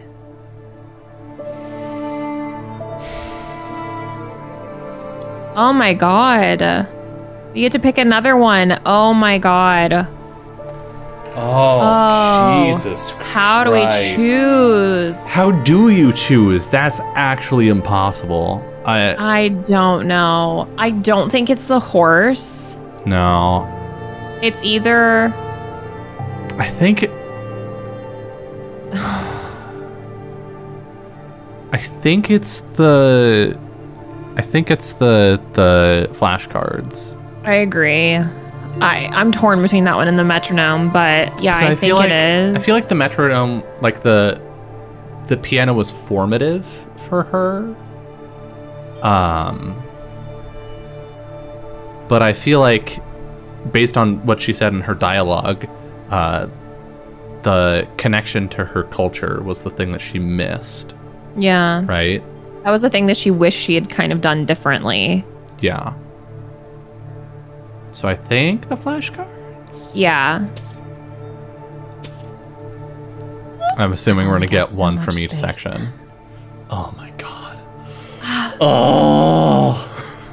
What are you talking about? The suitcase is huge, ma'am. Right? We can shove all this in there. We can shove all of our baggage in this one piece of luggage.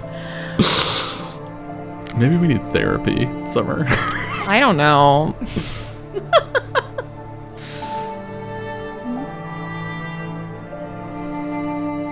We can do it. We can have all the baggage at once. Yeah.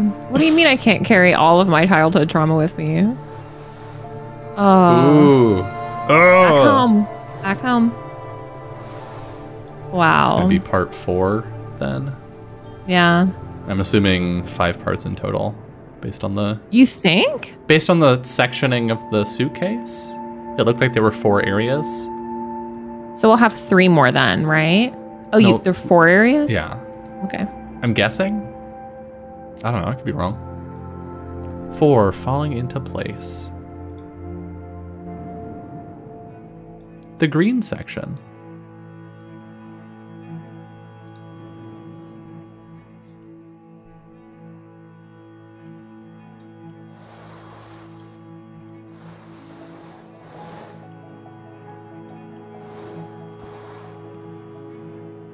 Ooh, records.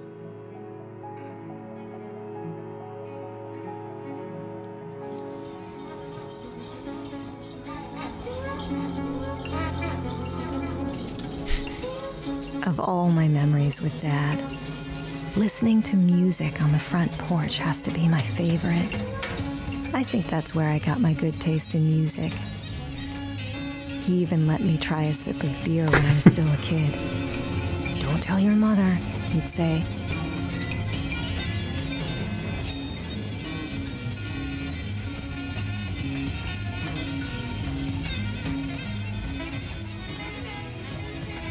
Cute. Oh.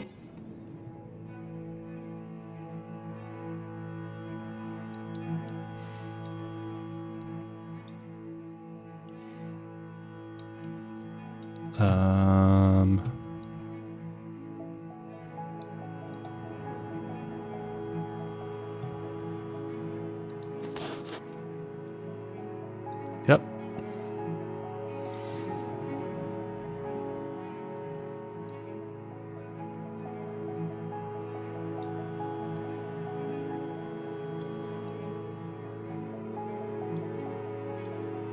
Hello? I see the family.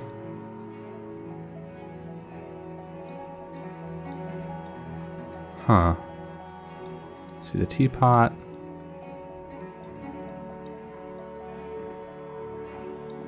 Not sure. Maybe over towards the door?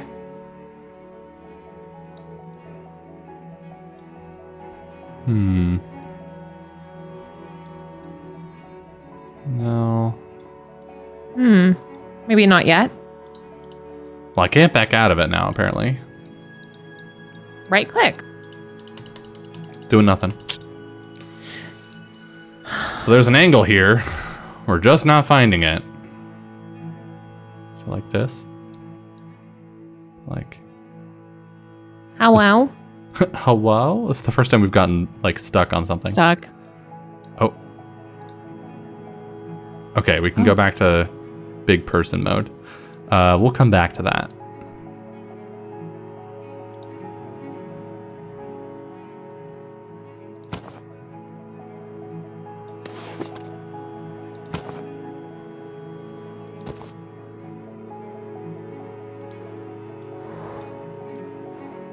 Oh. Oh. That's kind of cute idea. Lining the books up. Yeah. With how they were. You pushed me to get good grades because you knew I was smart. But in my mind, I never knew if I was performing up to your standards. Oof.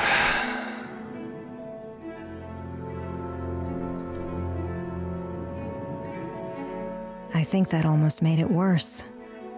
I wanted a reaction. I wanted your explicit approval. Yikes. Yeah, that's a tough one.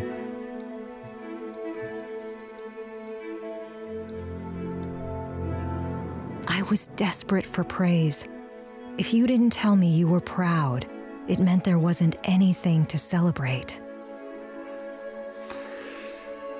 Yeah, learning to find your own wins for yourself and not from other people is a important skill, but also way easier said than done. Yeah, it was one of the best habits that I got into was complimenting myself as a young adult when I was like 19, 20. I just started praising myself because I was like, if somebody else isn't going to fucking praise me, and I knew I wanted praise, right? Like I knew that I did well. I did better. I felt more confidently if somebody was complimenting me.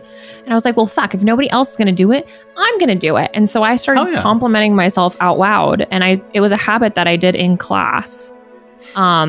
I'd be like, fuck yeah, bitch, get it. Looking fired. Like I'd be like seriously like complimenting myself. And it was a habit that I'm thankful that I passed off to a lot of my friends. Because it just made me more confident and it made them more confident to compliment themselves and to be like, I'm proud of the work that I'm doing. And it seems really cocky when you're doing it, but it made me feel better. It works. It gives you a little boost, a little mental boost. Because I just realized I've been doing that exact same thing like the past year or so when I'm working on a project and I like figure something out. I'll go like, fuck yeah, I'm a goddamn genius, or I'm a fucking wizard, or something. And I'll like verbally celebrate my win. And even if like bonus points if someone else is there and they can be like, yeah, you are. But like, even if not, I'm like, yeah, I fucking did it. I kick ass. And it works. It really does. Yeah, it does. Saying it out loud, I think, is important. At least it is for me. Yeah, and bonus points when I was saying it in class, and then people would come over and be like, "This actually is really good." I'm like, "What did I? You didn't believe me? You thought I just compliment myself for no reason? No, I'm picky. I'm critical of myself." I remember watching those big monster movies with him as a kid. I was probably too young, but Dad was really into them. I think that's where my fear of moths came from. Cute. She's so scared. Oh no. She's looking at something. There's gotta be a moth around here. Ah, star. Oh, nice. Oh my god.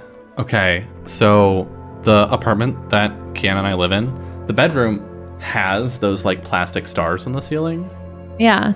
But at some point, I presume when the previous tenant moved out and the landlords redid the apartment, they just painted straight over them with the fucking white ceiling paint. And so like I can see the outline of a star right fucking there. I can see it. But like when the lights are off, it's time to go to sleep.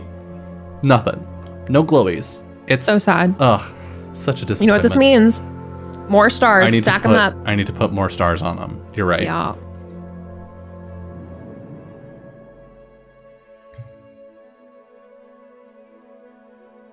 I'll start a GoFundMe for glowy stars for my bedroom to fix this travesty.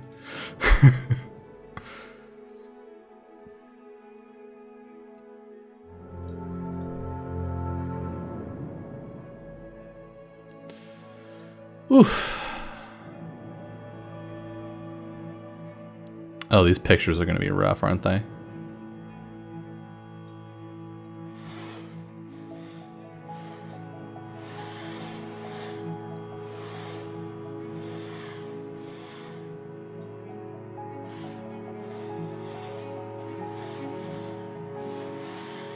Oh.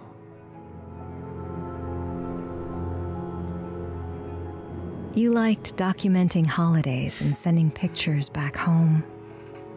We all dressed nicely, posed with our shoulders back. If Dad tried pulling a face, you'd hit him gently and we'd start again.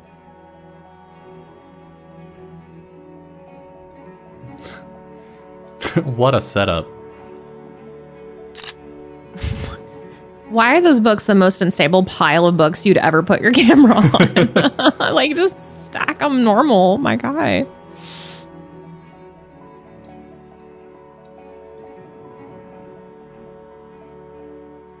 Is that it for the pictures? I think that's it for the... Oh! We have cupboards.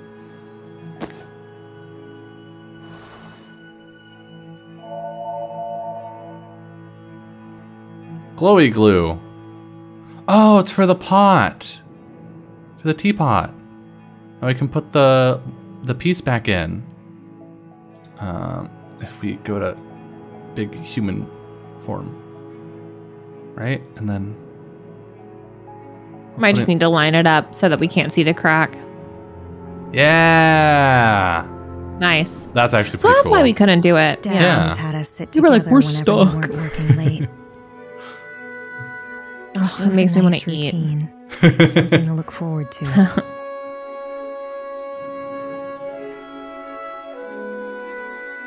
Grace.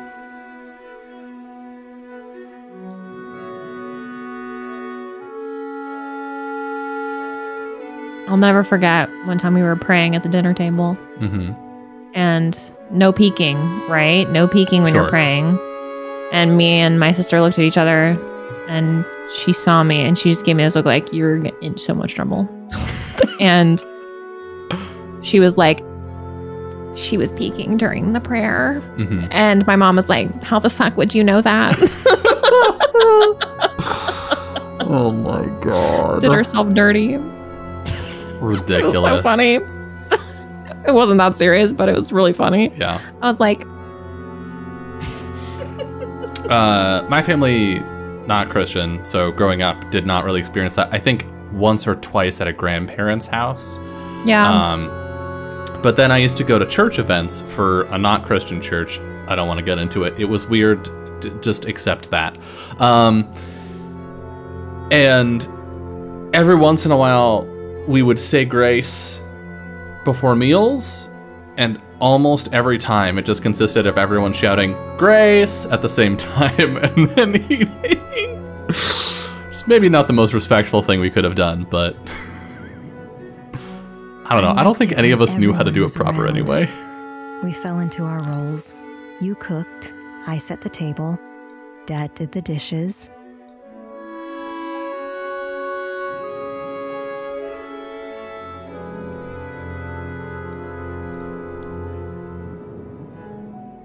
Sometimes you'd be away at work for days at a time. Dad and I managed. When the frozen dinners and takeout got old, I started getting more adventurous in the kitchen. Ooh.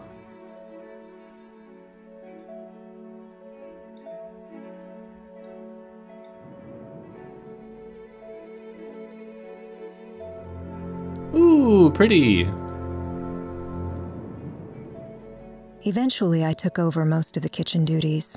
You didn't always have the time, and I was good at it when I wasn't making mistakes.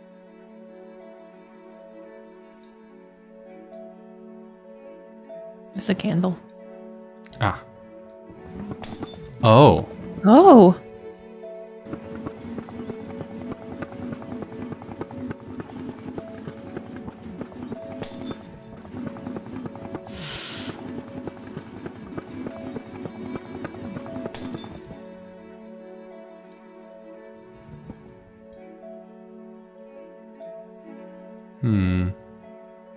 Maybe we're supposed to go to a specific time? That's where it got chipped. Oh. Dad was always there to help fix them. Yep. Good catch. Wine up the spill. We had plans to go to Japan before I went to college. I hadn't been back since I was a kid. I spent an entire summer there with my cousins. We caught beetles and watched fireworks and ate watermelon on the roof.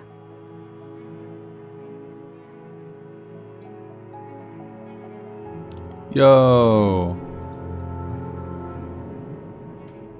It would be a break for everyone, especially you. A second to catch your breath and enjoy the moment. To rediscover what it meant to be carefree.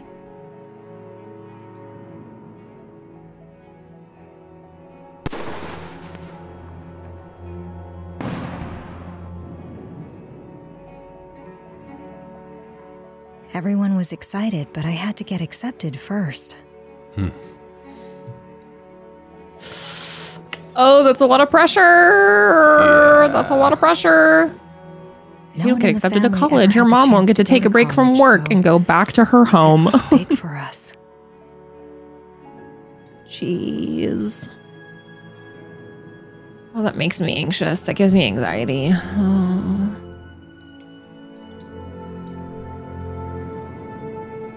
Whoa, big campus. Things were falling into place.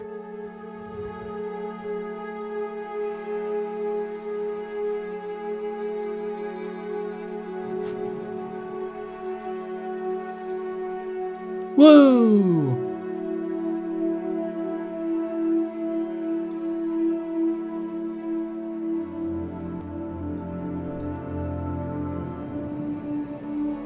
Hell yeah, congratulations.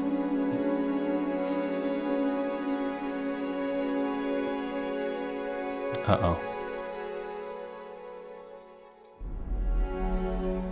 Then everything stopped.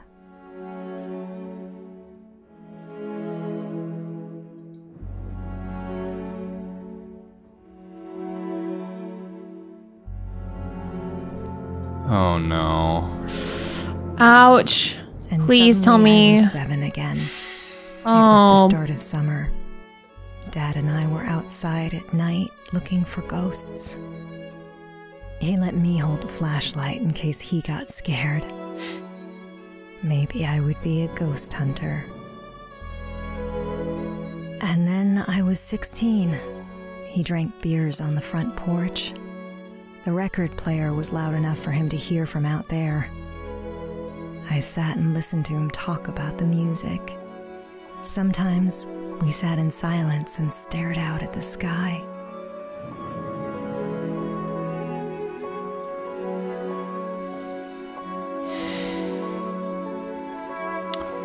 Fucking oof. Like I sort of assumed based on that line she had earlier about like who else would do it that her dad passed first. had already passed, yeah. But fuck, Yeah, at 18, man. Yeah. 17 or 18, that's, ooh, ouch. That's hard. Especially because clearly he was the parent that she was closer to. Yeah. Well, he was the one that was, this, from what we've seen, the stay-at-home The dad. cool parent, yeah. Yeah. The pain in my chest hurt. How could I feel so much and so little at the same time?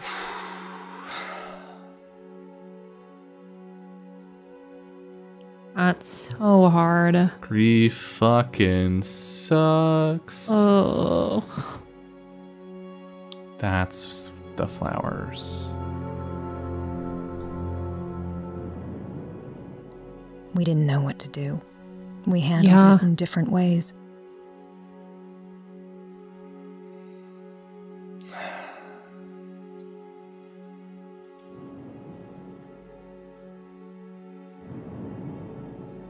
Things went back to normal.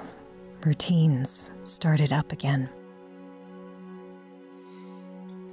This visual distance of having them like not even looking at each other. Yeah. With her mom like actively walking away from her. Yeah. I was angry. I wondered why you looked okay. Ooh. That's a tough one. Yeah. Right? Cuz like as a kid, Yeah. you want to feel like you're not overreacting for one, like you want to feel like your parent cares about the thing that you care about, which is the loss of your other parent. You want to feel like you can connect on that point. But as a parent, a lot of times you know, a lot of times parents don't want to share their grief with their kid for a number of reasons. Like maybe it's complicated in a way that their kid can't understand, and or maybe they don't know how to share that grief without making it like a therapy issue where their like kid is their therapist and they're burdening their kid with their grief, which is tricky to handle. Even just like, you know, being a friend, right? Like if you're friends with someone that's going through something really tough, it's hard to figure out like how to be there for them without overextending yourself or asking them to take on too much. But also being a person going through grief, it's hard to figure out how to connect to your friends and share that grief with your support network without being like, please handle all of my grief for me. And so in like a family situation like this, it's tough. It's complicated. Yeah. You're a person, like from Mary's perspective, she's a person who is going through the hardest loss of her life so far and needs emotional support from her parent, her, you know, her only support network left that we've been shown. And at the same time, her mom is a person who just lost her partner, you know, who is also going through her own grief and is trying to do the best she can to parent at the same time, you know? What a fucking difficult, horrible position to be in when you've got a young adult at home and are still paying bills, still fucking trying to provide. Like, oh my God, like, I can't. To say nothing of their pre-existing strain on their relationship, like complicated. This is a very complicated relationship.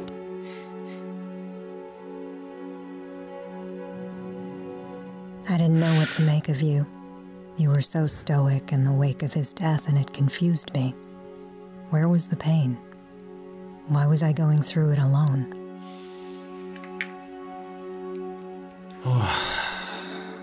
Ugh, it's so hard because you can't see something doesn't mean it's not there, you know? Yeah. Well, like people grieve in their own ways. Yeah. Here we go. What do we choose? I think it has to be... Yeah. I don't know. I think it has to be... I'm kind of leaning record. Same. Although the broken teapot is very metaphorical as the thing that her dad helped her fix. I kind of want to take a happier thing, though. The music that we shared with our dad. Well, and I think the teapot ultimately, the teapot is what led us to the grief stuff, right? Yeah. The passing of her dad. So I think the teapot is more about those difficult interpersonal feelings, the like inability to understand her mom on an emotional level, and the camera is more about like the family rituals and traditions, the unspoken rules. And I think the camera was also where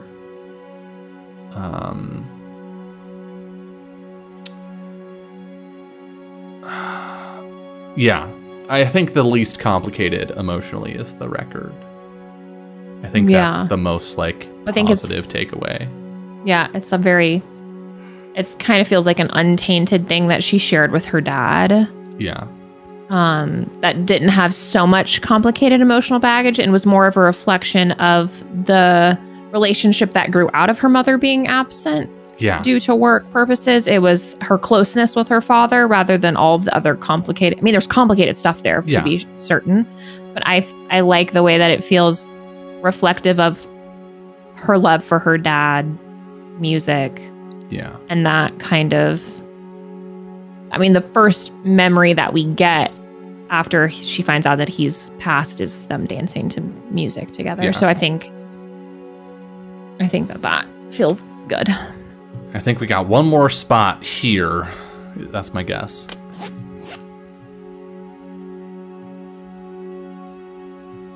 Mary, why I would you still do don't yourself have like it this? figured out. I'm stumbling through it, trying to understand. I know now that grief is constant and always changing.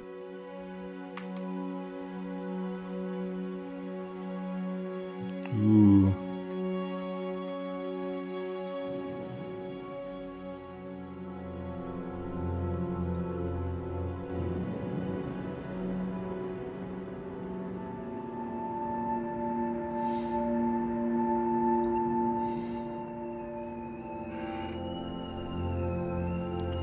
Five, pulled under. Back to the kettle.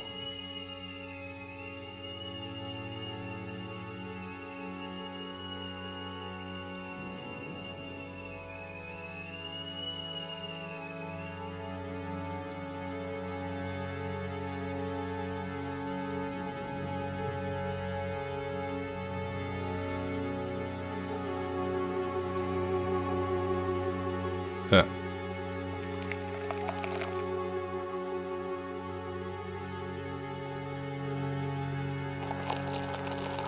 Oh.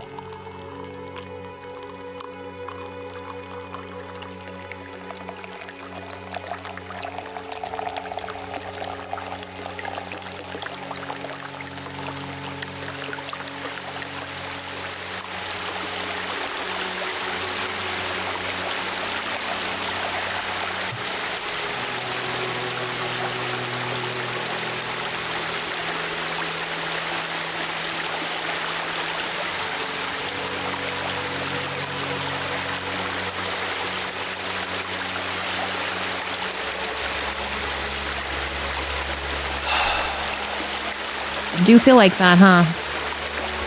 Everything just sort of building up. Yeah.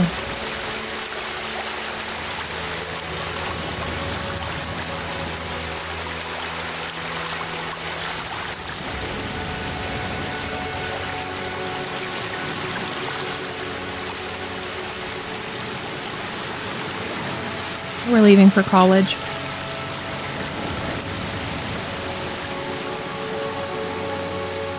Especially with the memory of nearly drowning as a child. Very Yeah. evocative.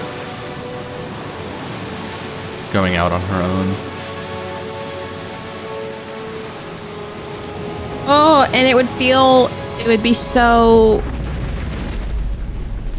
Leaving Ooh. home is already something that, at least for me, I was close to my parents. That's a fucking visual metaphor. Leaving home is already something that can be so difficult Yeah. and does feel a lot like this, but without even her emotional anchor back home with Yeah. her father, I can't even. Yeah. This game crazy. Yeah, I mean, as someone who literally I just left home for the first time, basically, a little over a month, almost 2 months ago now. Yeah, it's a lot. It's a lot Yeah. emotionally. Like, even, I'm 28 and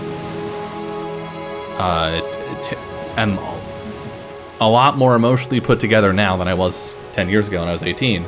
And like, I can handle a lot. But like, even so, it was a very emotional experience, leaving home and going somewhere very, very distant from my family. And I'm at a place with my family where things are pretty positive, and like my relationship with my parents are pretty good now. But I can't imagine going through this experience, even a few years ago, with, relationships not in a good spot. Yeah. That's all. It's a lot. So to have this tense relationship with your mother And to come right on the heels of losing your father, that's what it feels like to kind of just be tossed out.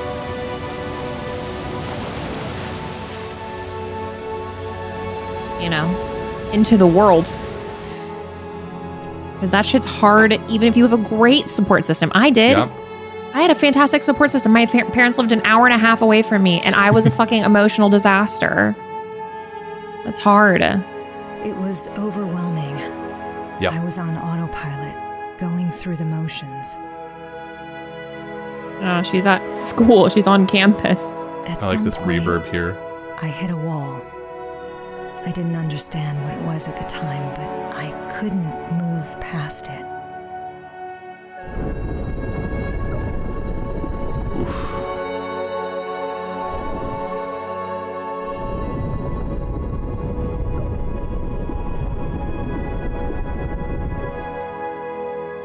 Pretty. So pretty, these visuals. Yeah. Oh, all the stacks and stacks of books. Oh, Gorgeous. So good. Just great. Great storytelling. I love me a visual I knew metaphor. Education was Me important too. to you and Dad, but my heart wasn't in it. I was distracted, confused, angry. Yeah. Trying to go through college when you're like going through it, TM, also is a struggle. Yeah. I had a semester where literally one of my parents, who is fine now, was diagnosed with cancer, which was like really scary. And one of my grandparents died. And then there was some other stuff. I think that was around the time I was going through a breakup too. It was like a whole lot all at once. My professors were like, you know, you've really fallen behind this semester. I was like, yeah, so here's everything that happened. And they're like, oh, sorry, never mind. Yeah, it's hard. I feel like we're often encouraged to just like power through, right? Like with school, with work, with whatever thing, not to get too socialist, whatever thing capitalism wants of us. We're encouraged to just like keep going, right? We should always be at peak. And there isn't enough like cultural value in letting yourself not be okay and like taking a step back to heal and put things together. Right? Like our job as people in the world is to be people in the world, and that's it, right? Like that's all it is. But if you know, we are convinced that our job as people is to be a good student or be a good employee or be a good kid, or like not just be a person, be a whole person, it's so easy to overlook the healing and space that we need in favor of that thing that we're supposed to be.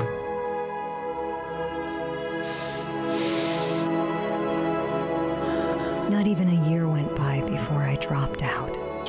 Makes sense. You don't need to feel bad about it, girl.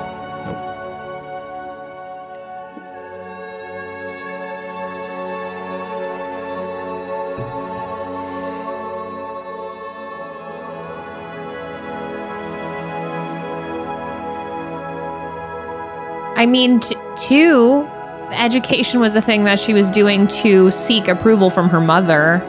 Yeah. So it's like, and to go on this trip, you know, to get into college, like this isn't. Time I feel passed by while my body continued without me. I avoided your calls. I couldn't tell you I left school. It wasn't any of your business.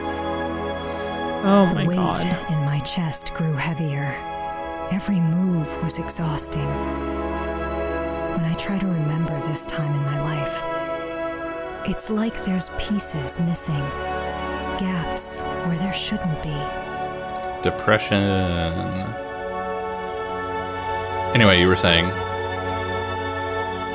I feel a little bit better knowing that she either owns or works at a restaurant. I mean, that we've seen that she loves cooking and that kind of thing, but like, I'm like, at least she found something, but still, that doesn't make it any better. That just sucks so bad. Yeah. Yeah, there's a big old piece missing right there in the middle.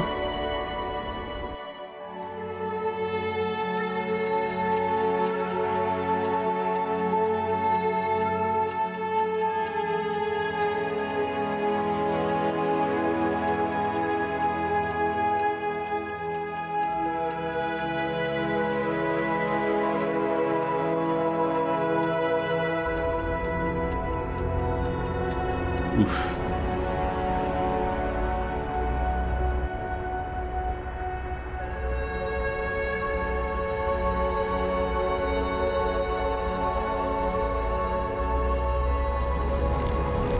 Whoa.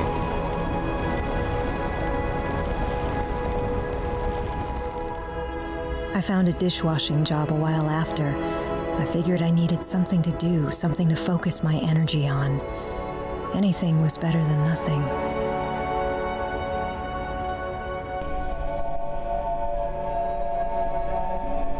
To my surprise, I liked it.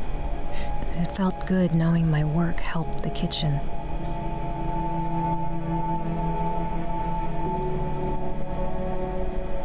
One day I was asked to step on the line because we were short-staffed.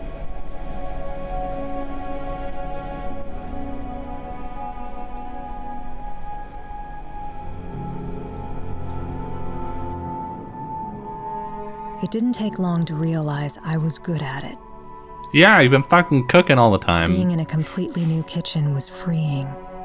I got to create my own identity, my own rules.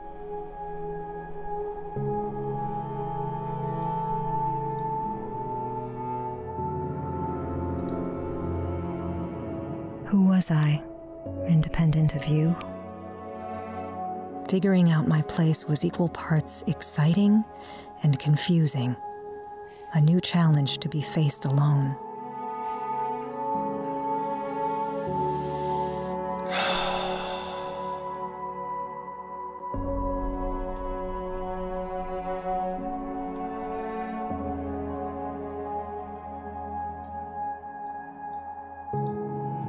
I guess those are our choices, huh?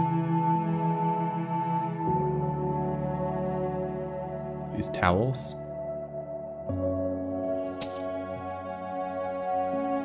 I think so. Or a book. I mean, the towels? Right? Yeah. Our record isn't here. Rude game. Disrespectful.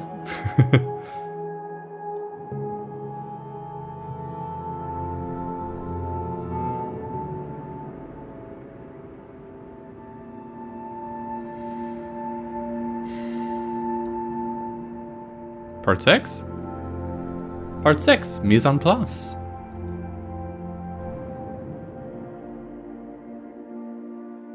Oh my god. So many good memories in this kitchen. We have this exact rice cooker. This one right here. The fucking little red switch. I hate it. I don't hate it, but it's it's very old and a little finicky. It was very confusing at first. I'm very much, speaking of mise en place, I'm very much, when I'm cooking, I need to like prep all my ingredients beforehand and have them like, I don't know, TV cooking show style. I need to have them all in bowls and ready to, I can't be doing like prep mid recipe. Yeah. It drives me bananas.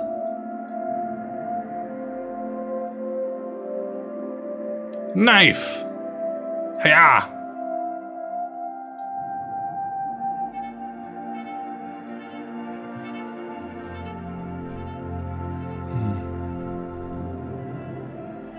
You taught me how to hold a knife so I wouldn't cut myself. You gave me confidence in the kitchen.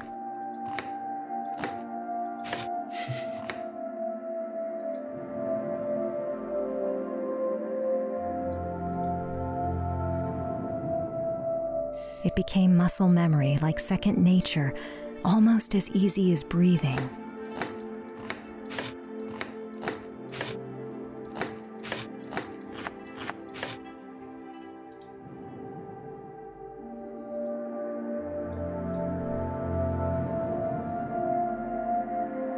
There I was, 6 years old again, trying my best to help you without getting in your way.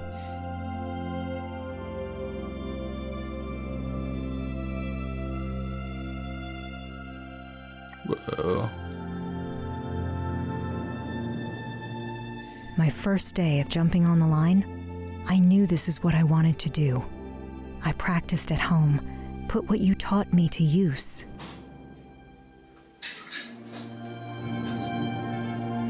The confidence you instilled reminded me I wasn't bad at this.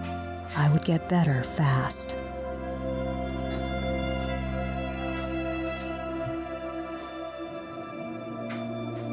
That's cute.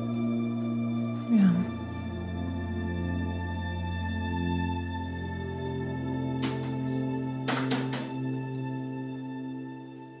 Yeah, sure.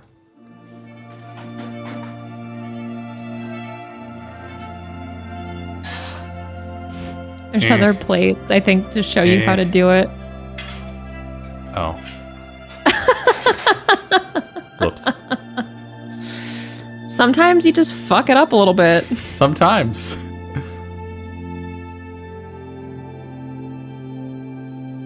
I was like, what am I supposed to do here? I can only do these dots.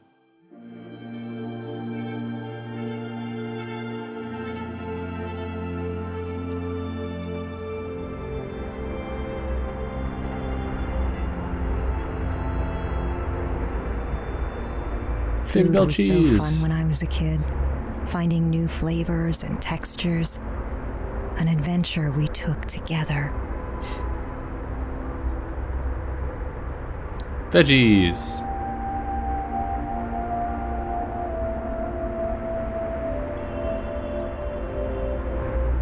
Oh. My excitement only grew as I got older. I began to explore the possibilities and found myself happy, wanting more.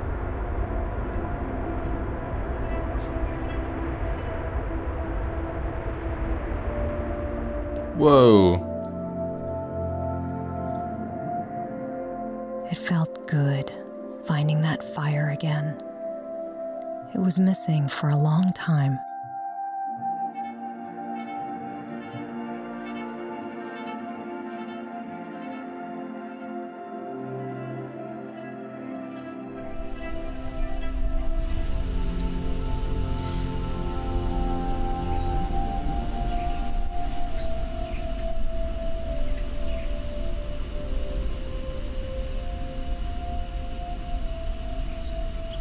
Mushroom? Mushroom! Ha ha ha ha ha.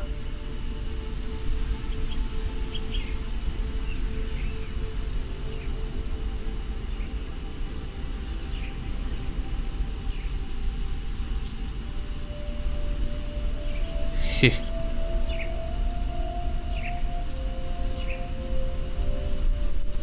Click the shaky plants. What am I doing? What are you doing? I don't know.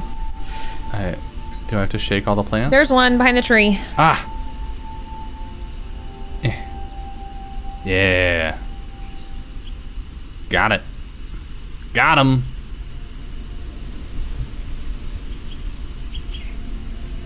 Looking for mushrooms, looking for mushrooms, looking for mushrooms. Looking for... There it is. Oh! Ah! Right there. Bleh. There we go.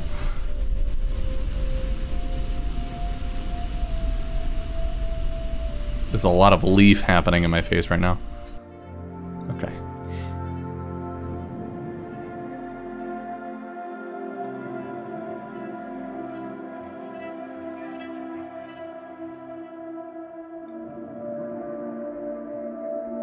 Mary.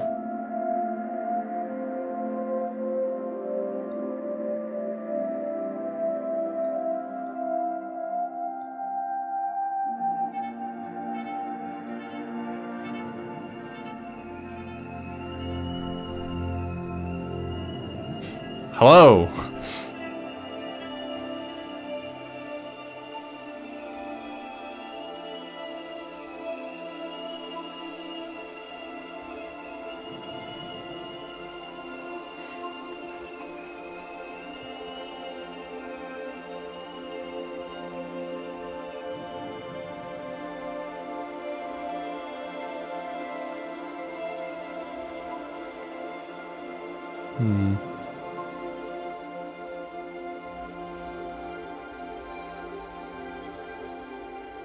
Mary is all. All is Mary.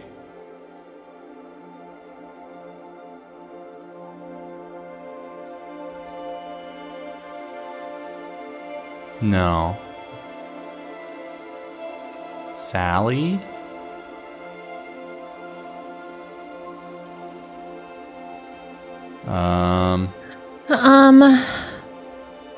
We can back out of it.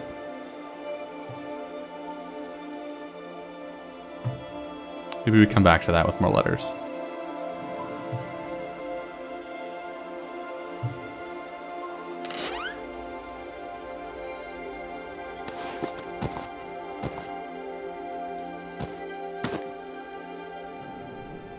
Candle.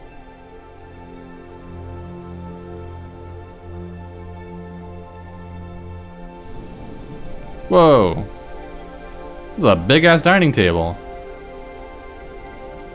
It's a weird place to put a dining table. You get leaves in your food. This might be a metaphor. This might be dreamscape stuff.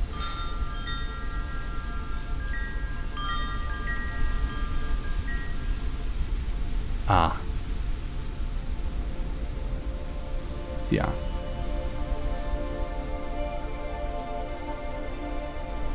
It's like the walk up to the house.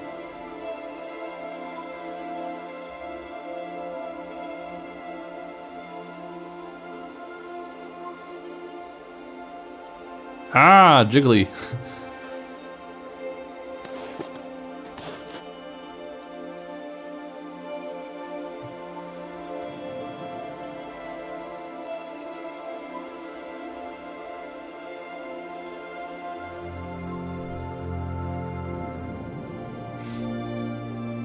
You were very particular about the process of cooking. There wasn't room for creativity. A recipe had to be followed. The gyoza had to be folded a certain way.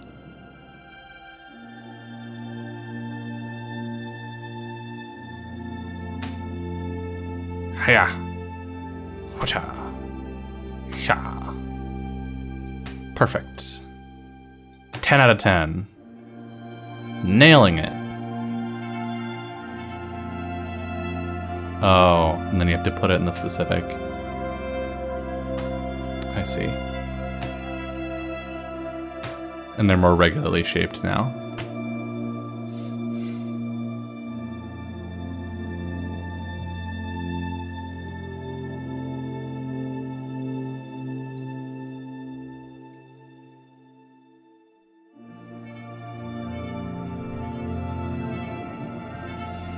That mindset, that need for perfection, is what I retained. Keep a tidy workstation and kitchen, clean as you go. Clean as you go is useful kitchen advice. When I got older, you started working more. We spent less time cooking together. Oh. But I was determined to keep it up.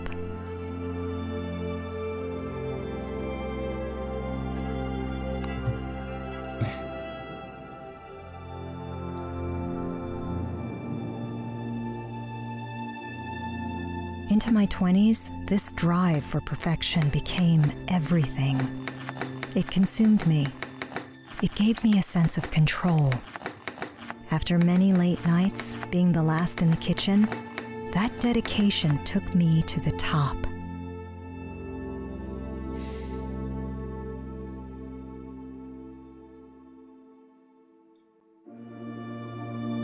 Good job. We can tell it is Mary because she has eyeballs.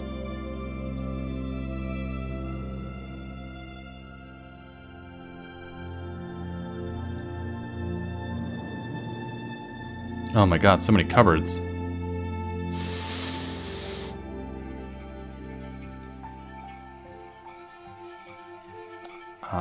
As I opened each cabinet, clearing out the contents, everything started to hit me.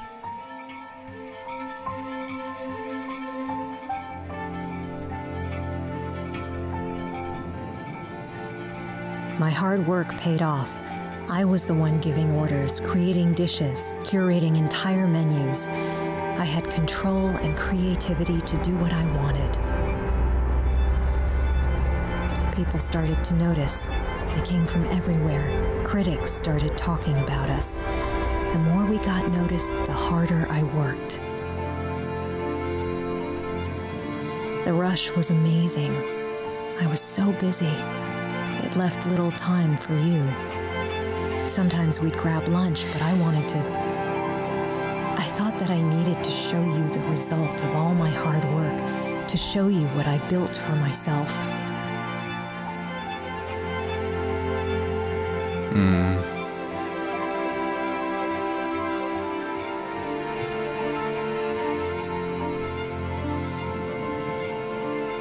That led to finding the right place to open my own restaurant, to be my own boss.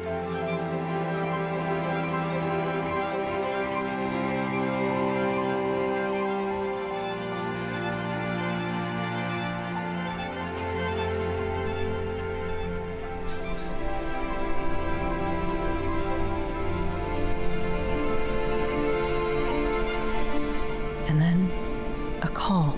Yeah. None of it mattered anymore. Damn. That fucking sucks. Dude, that's awful.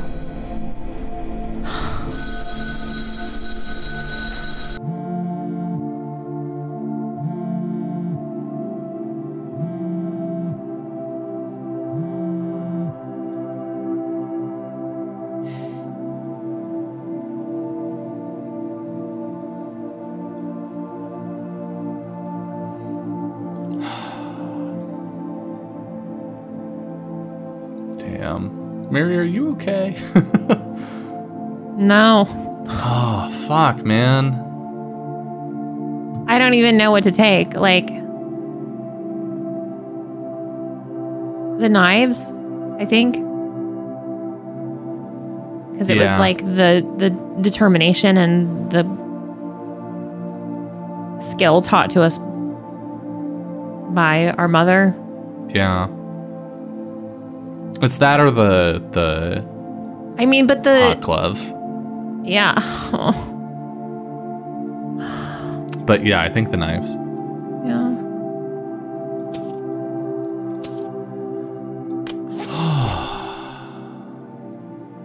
Fuck me.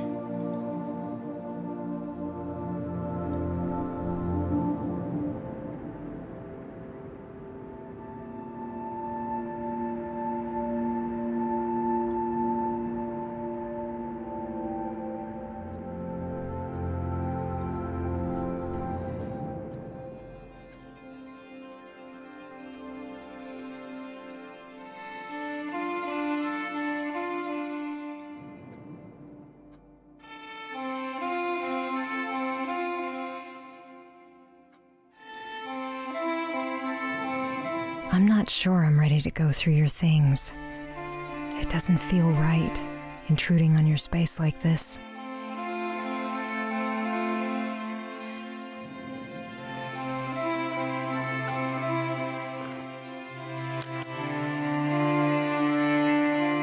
So many papers, jeez.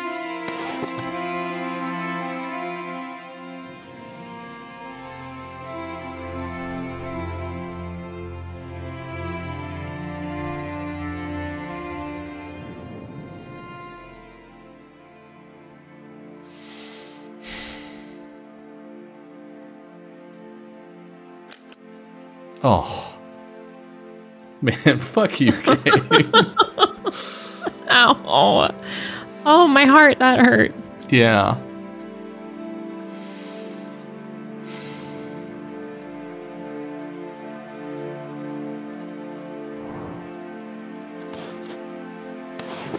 You worked a lot. At one point, it seemed like your job took over the life you built. Your work followed you home and never left. It became part of our family dynamic, creeping into weekends or late nights after dinner.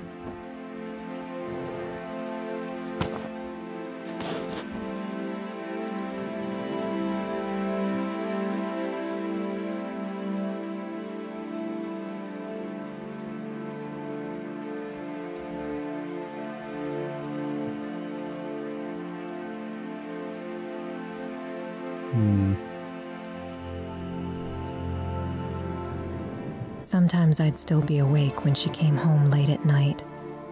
I'd hear the door open and shut, and her quiet footsteps creep past my bedroom. Now we're talking about her. Mm-hmm.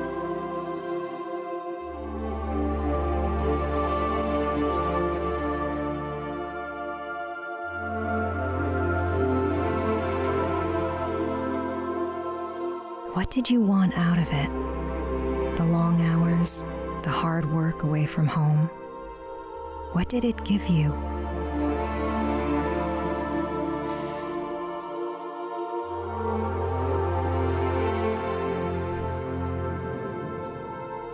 Maybe it was the routine. Each day was different, but there were always elements that could be controlled, especially at home.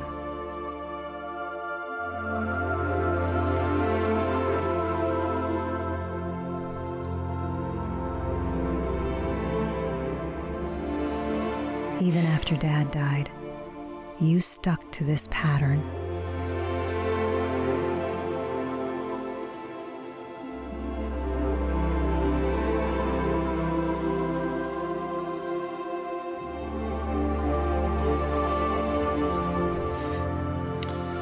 Oof.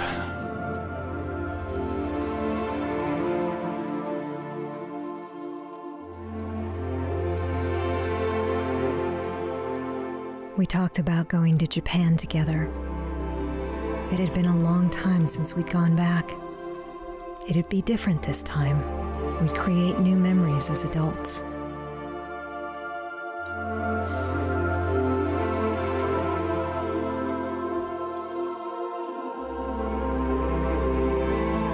Looking for things to click on. Oh.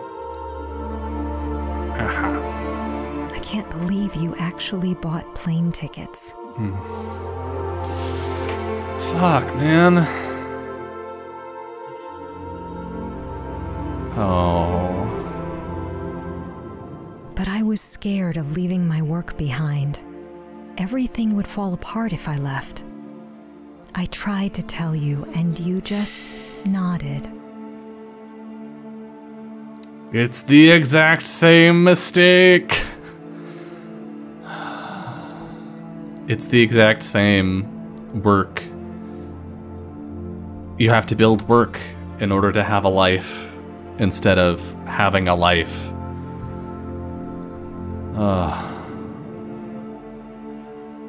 Sometimes I'd forget holidays. It was late into the night before I'd call.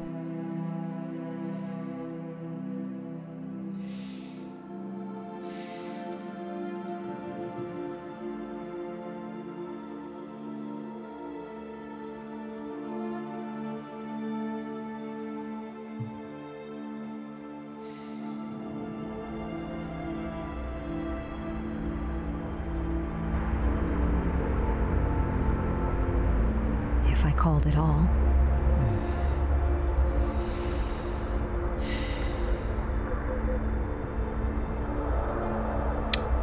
Fuck.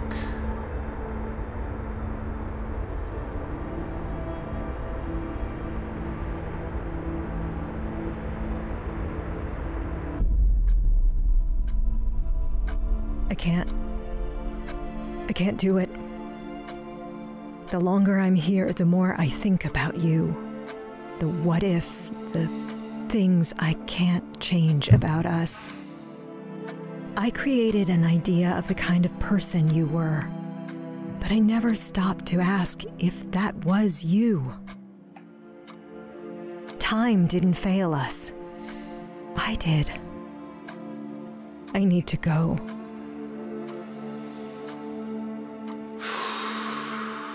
Yikes.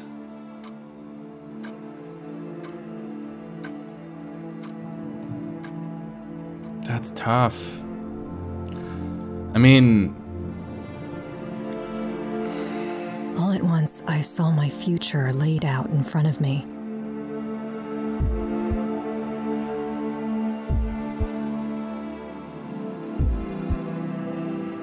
I'd fly back to open the restaurant.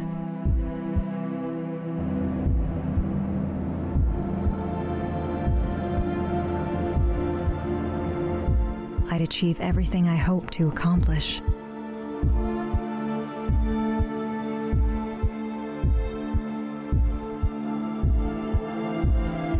Years would pass, and I'd be there, night after night.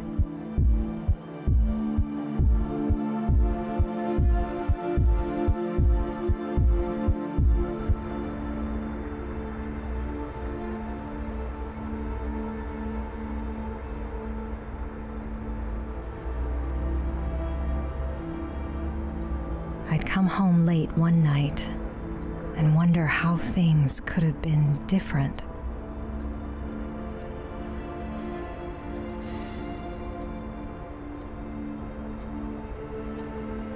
Nothing I've accomplished will matter in the end if I run away from the loss of you.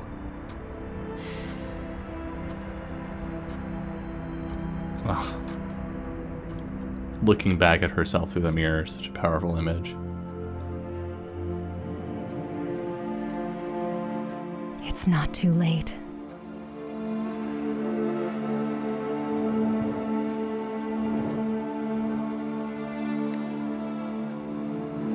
Are these yours?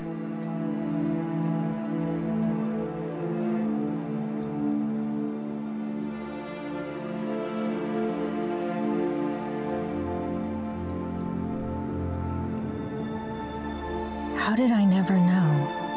What other parts of your life was I oblivious about?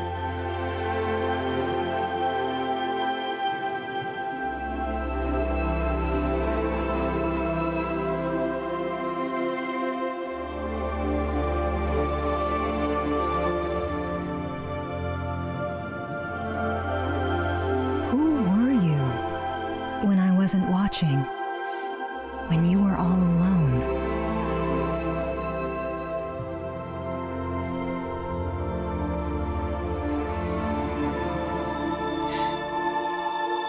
I wish I could have known you more as a person.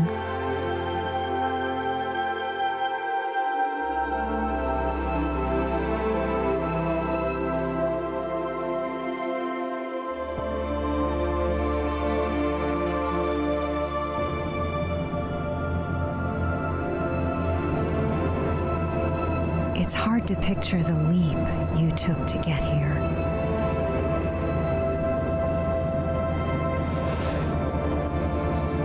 Biggest decisions of your life. I bet it was exciting and terrifying.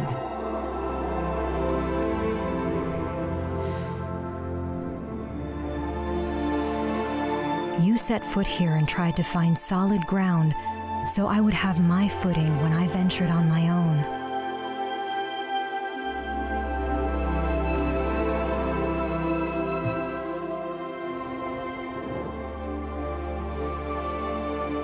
Aww. I didn't think you actually kept these.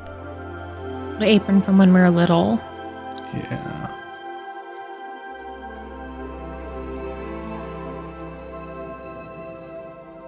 Why do we keep things from each other?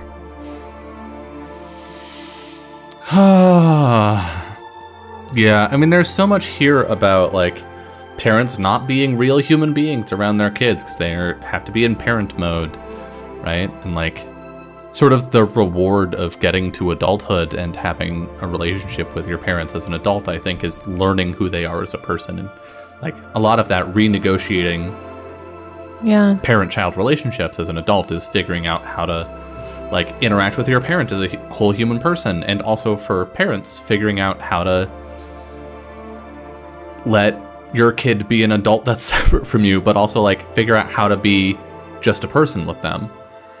But I think, you know, when in this situation,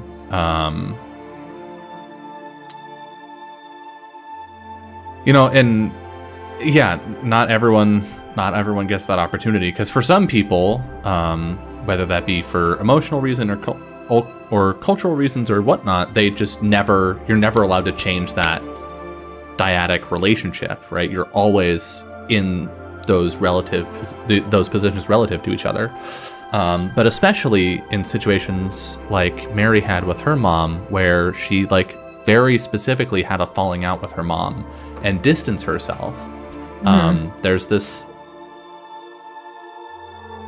this thing that can happen when you have a negative relationship with your parent, where you like create distance, and that distance is important. It's healthy, right? It's giving yourself space and safety from whatever negative experience that is. But the sort of side effect of that is that you don't know who they are. Which, you know, in some cases, that's fine, and that's far, like, way preferable than having that proximity. But also in some cases, it means you just end up with these huge question marks that are really tough when you're already struggling with other questions. The pride we felt, the love we held.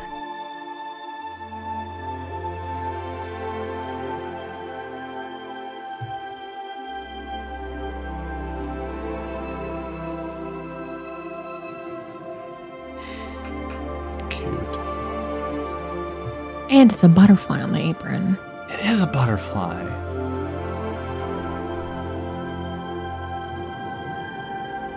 I always thought you didn't care, but you did.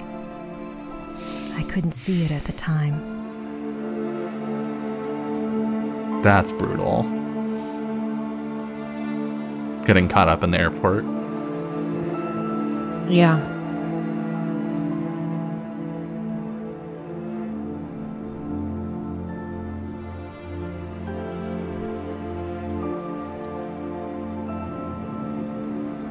It was hard on you when I left. I was too absorbed in myself to notice.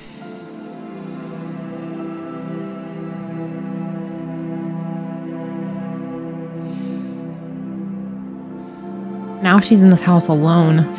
Yeah. Like a year after her husband has died. Yeah. Shit's hard. And I mean, at the same time, like, it's true. She didn't build that relationship with Mary, right? Yeah. And that's part of the complication of absent parentness is, you know, it isn't always, I guess there's no like real good reason necessarily for like, I fucked off and wasn't like an active parent. Like it has an effect, regardless of a person's reasons, but it also doesn't necessarily mean that they don't care, right? Yeah.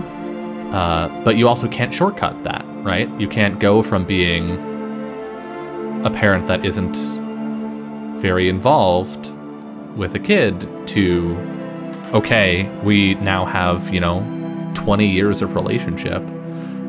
You can't just shortcut to that just because that's where you both feel you should be at in your life. Yeah. And that is difficult. You used to wear this all the time. A gift from Dad, I think. You loved it.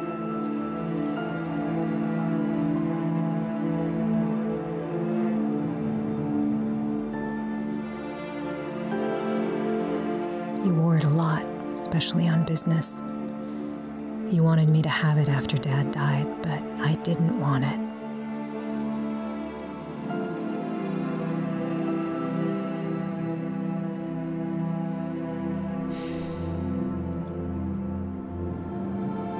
It was too soon. I didn't want anything that reminded me of him.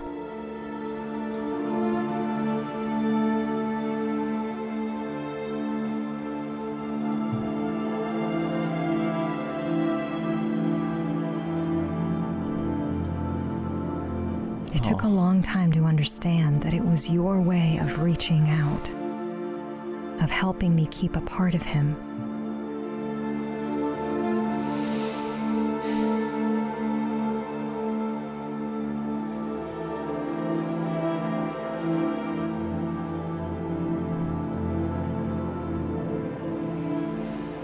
They tore you apart too, but you managed to hide it under the surface.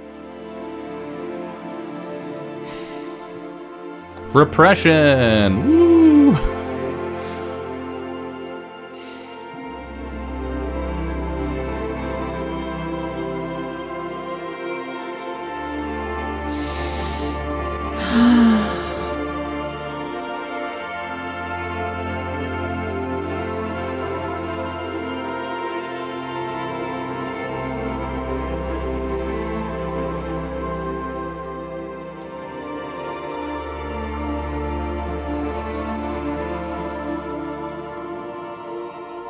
You were trying to be strong.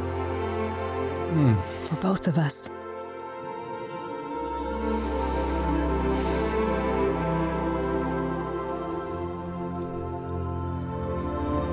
Oof.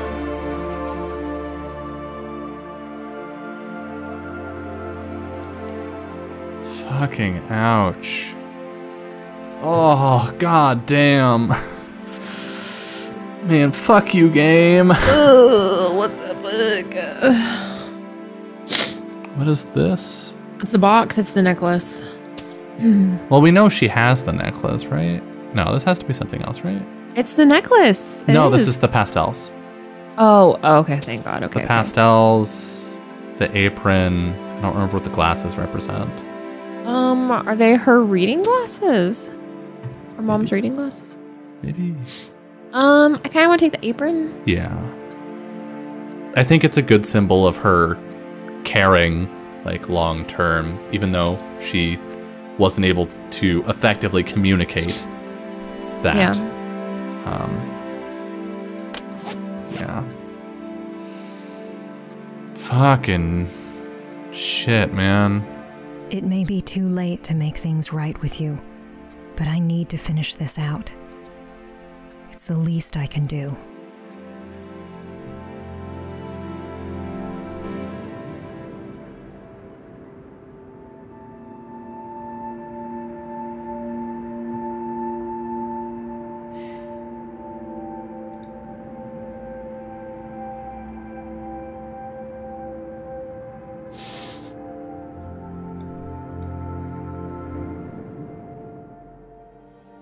I've been running away from the things I can't control my entire life.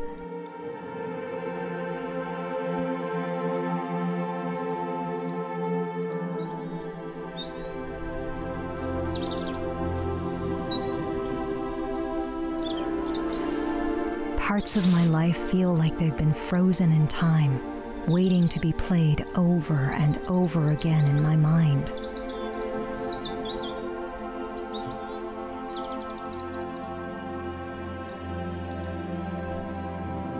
I'm still that little kid. The seagulls are still flying overhead. I can still taste the salt water in my mouth.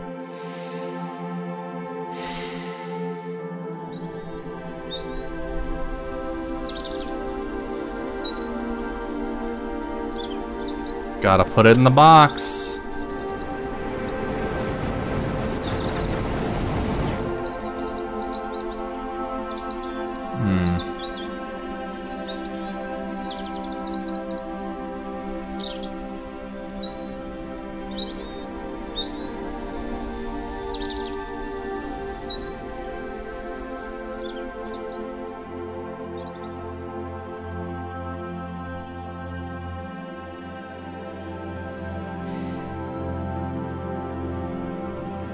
I'm 13 again and upset you missed that night. You tried to explain yourself, but I wouldn't listen. I couldn't.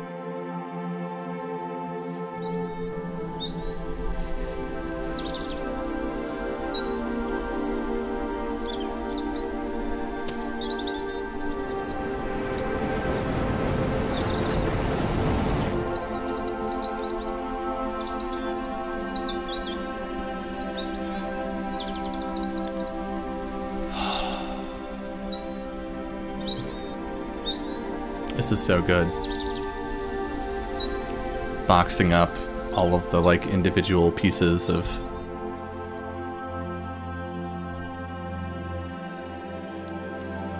her past that she struggled to process. Yeah. I can still see myself on that bench. Putting them in their I felt spots. everything and nothing all at once. I didn't know how to handle Dad being gone.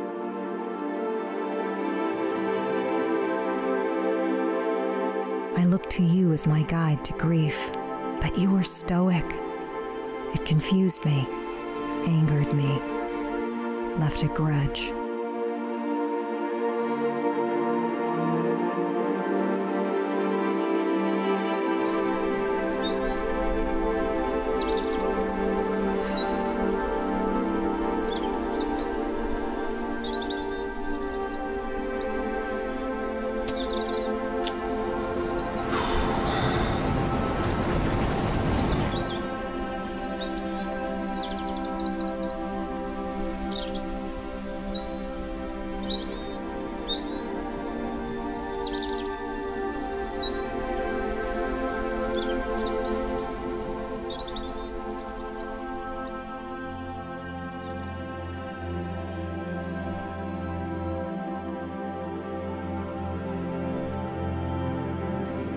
When I got news you were gone, it was like my body moved without me.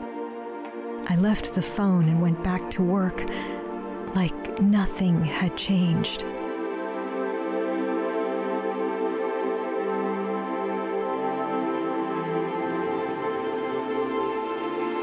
I couldn't help but picture myself leaving.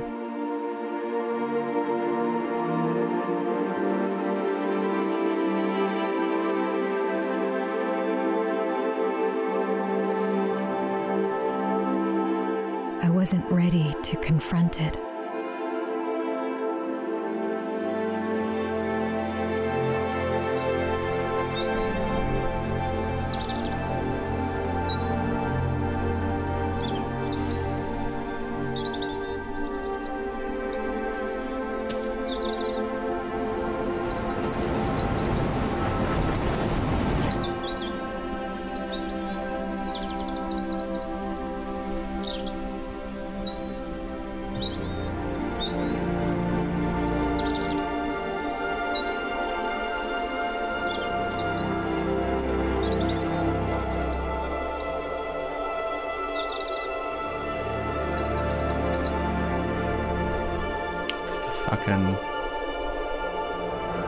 It's the cave from the beginning of the game. What does life look like when we come to terms with the past? How do I make that work?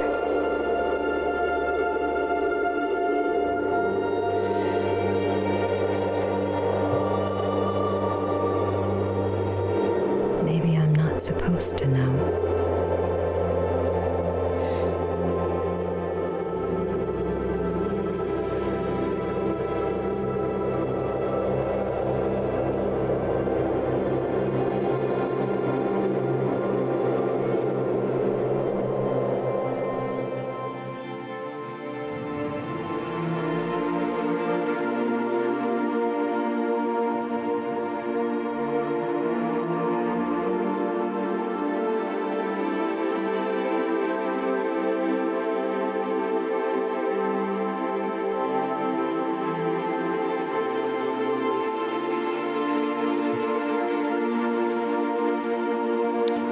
Oh, the house is finally yellow. I was wondering when it would be.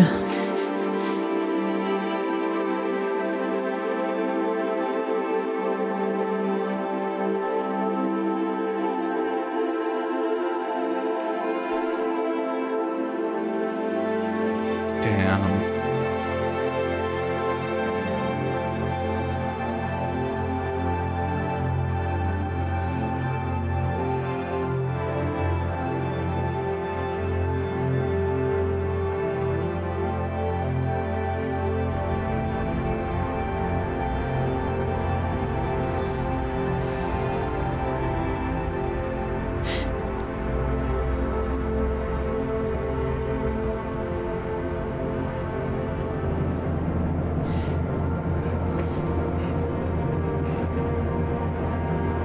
I decided to use those tickets.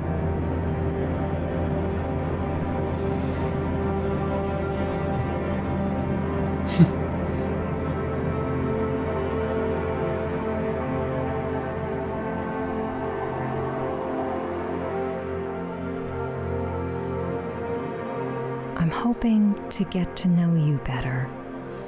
Who you were. Where you came from.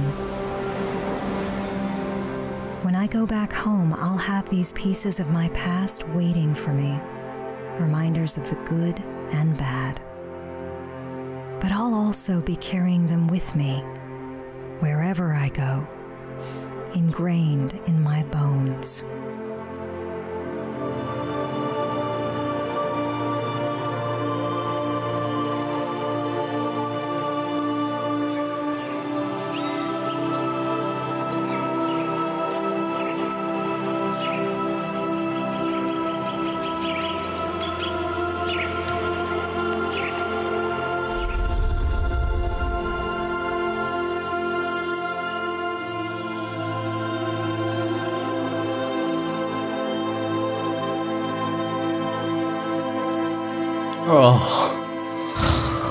Oh.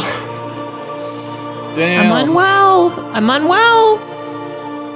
That really came swinging, didn't it?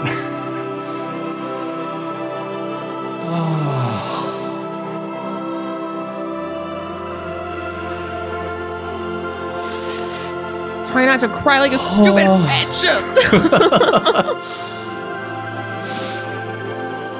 What a fucking phenomenal game. Ugh. I hate that at the end, being like, yeah, it's just stuff that I have to remind me, but also I carry it with me always. Like, shut the fuck up. It's actually so good. It's so good, but also so good. Fucking ouch. It's also ouchies, yeah. Big ouchies. That was stellar. That was great. That was everything I was hoping it was going to be. It's really good. It's been a while since we did a sort of like, I don't know, walking simulator-y thing. I think I regret calling her mom a piece of shit at the beginning. I'm sorry. Don't you? I jumped to conclusions, okay? But I mean, hey, railway.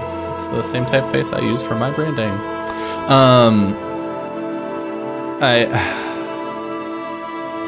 At the same time, like, she wasn't a perfect parent, right? And in a sense, she wasn't even a good parent. And I think there's something to be said for the fact that, like, you can be a bad parent and still care. Yeah. And you can have a bad parent and still miss them, right? Yeah. And still be sad about losing them, even if they're still alive. Like, you can be sad for that lack of connection. The whole universe isn't just a bunch of black and white, easy yes or no. Questions. And I think this does a really good idea, or a really good job of illustrating that complexity. God damn. I think the last time we played a game like this was actually Gone Home. I think it was our first game. Fuck, man. It was good. Obviously, we went way over time. I think it was worth it. It was really good. Short episode last week, long episode this week. We keep you guessing. You never know what you're gonna get. Fuck. Right. You gonna give it a grade? Yeah. What would you give this? An A. Yeah. It was great. Very emotional. Yeah. Topics thoughtfully handled. They didn't try and have all the answers. I'm really fucking glad they didn't. Yeah. They didn't try they didn't really therapize us, you know. They didn't try and have all the answers, but they also didn't. It didn't feel like they ever copped out. right? It didn't feel like they were like, oh, that's too complicated, we're not going to go there, right? We're going to sanitize this thing really quickly. I'd give it an A+. I can't imagine a better version of this game, really. Like, maybe a few nitpicky control things, or like some weird hitches in a couple places. Like, it would be so nitpicky, it's not even worth really getting into. This is a phenomenal game that handled its complex subject matter really, really well. It had so many shades of nuance, and it gave them all space to breathe. Really, really thoughtful game. It feels incredibly authentic. The writer/narrative designer is half Japanese, and the house in the game is inspired by her experience with packing up her own home with her mom. Yeah, I sort of got that vibe. I think I remember. I think I actually found this game because I found this game and then I saw the trailer and I sent the trailer to Summer. Is how this happened, and it's because I've already forgotten her name. Kidwell, I think, is the writer. Is the last name for the writer? I'm checking. Emma Kidwell. Someone retweeted her tweet about it onto my timeline, and I watched the trailer, and I was like, "That looks amazing." Super, super beautiful, extremely vulnerable work. Even if this isn't like a autobiographical piece, the amount of truth and self that is required to write a story as complex and well handled as this. Outstanding. Anyway, that's the game. Woo! Hope y'all enjoyed the extra long episode. We'll be back next week with hopefully a normal length episode of a different game. Yeah. We're going to be starting a game that we should be playing for kind of a hot minute. We're in our, this was a great intermission between two longer games, but we're in kind of our classics era, apparently. Our last game was Myst. Our next game is The Longest Journey, which I know very little about, but have seen lots of talk around the interwebs from people that like point-and-click adventure games, that it's like a big classic seminal work in point-and-click adventure games. Looking forward to that. God. These kinds of games are so hard to to stop playing. I usually don't shill stuff at the end of this show, but if you did enjoy this, you should go watch our playthrough of Gone Home, because you'll like it. We stop at this should have been about 2 hours, but we stopped and talked a lot. And Gone Home was much the same. Go check that out. Bye,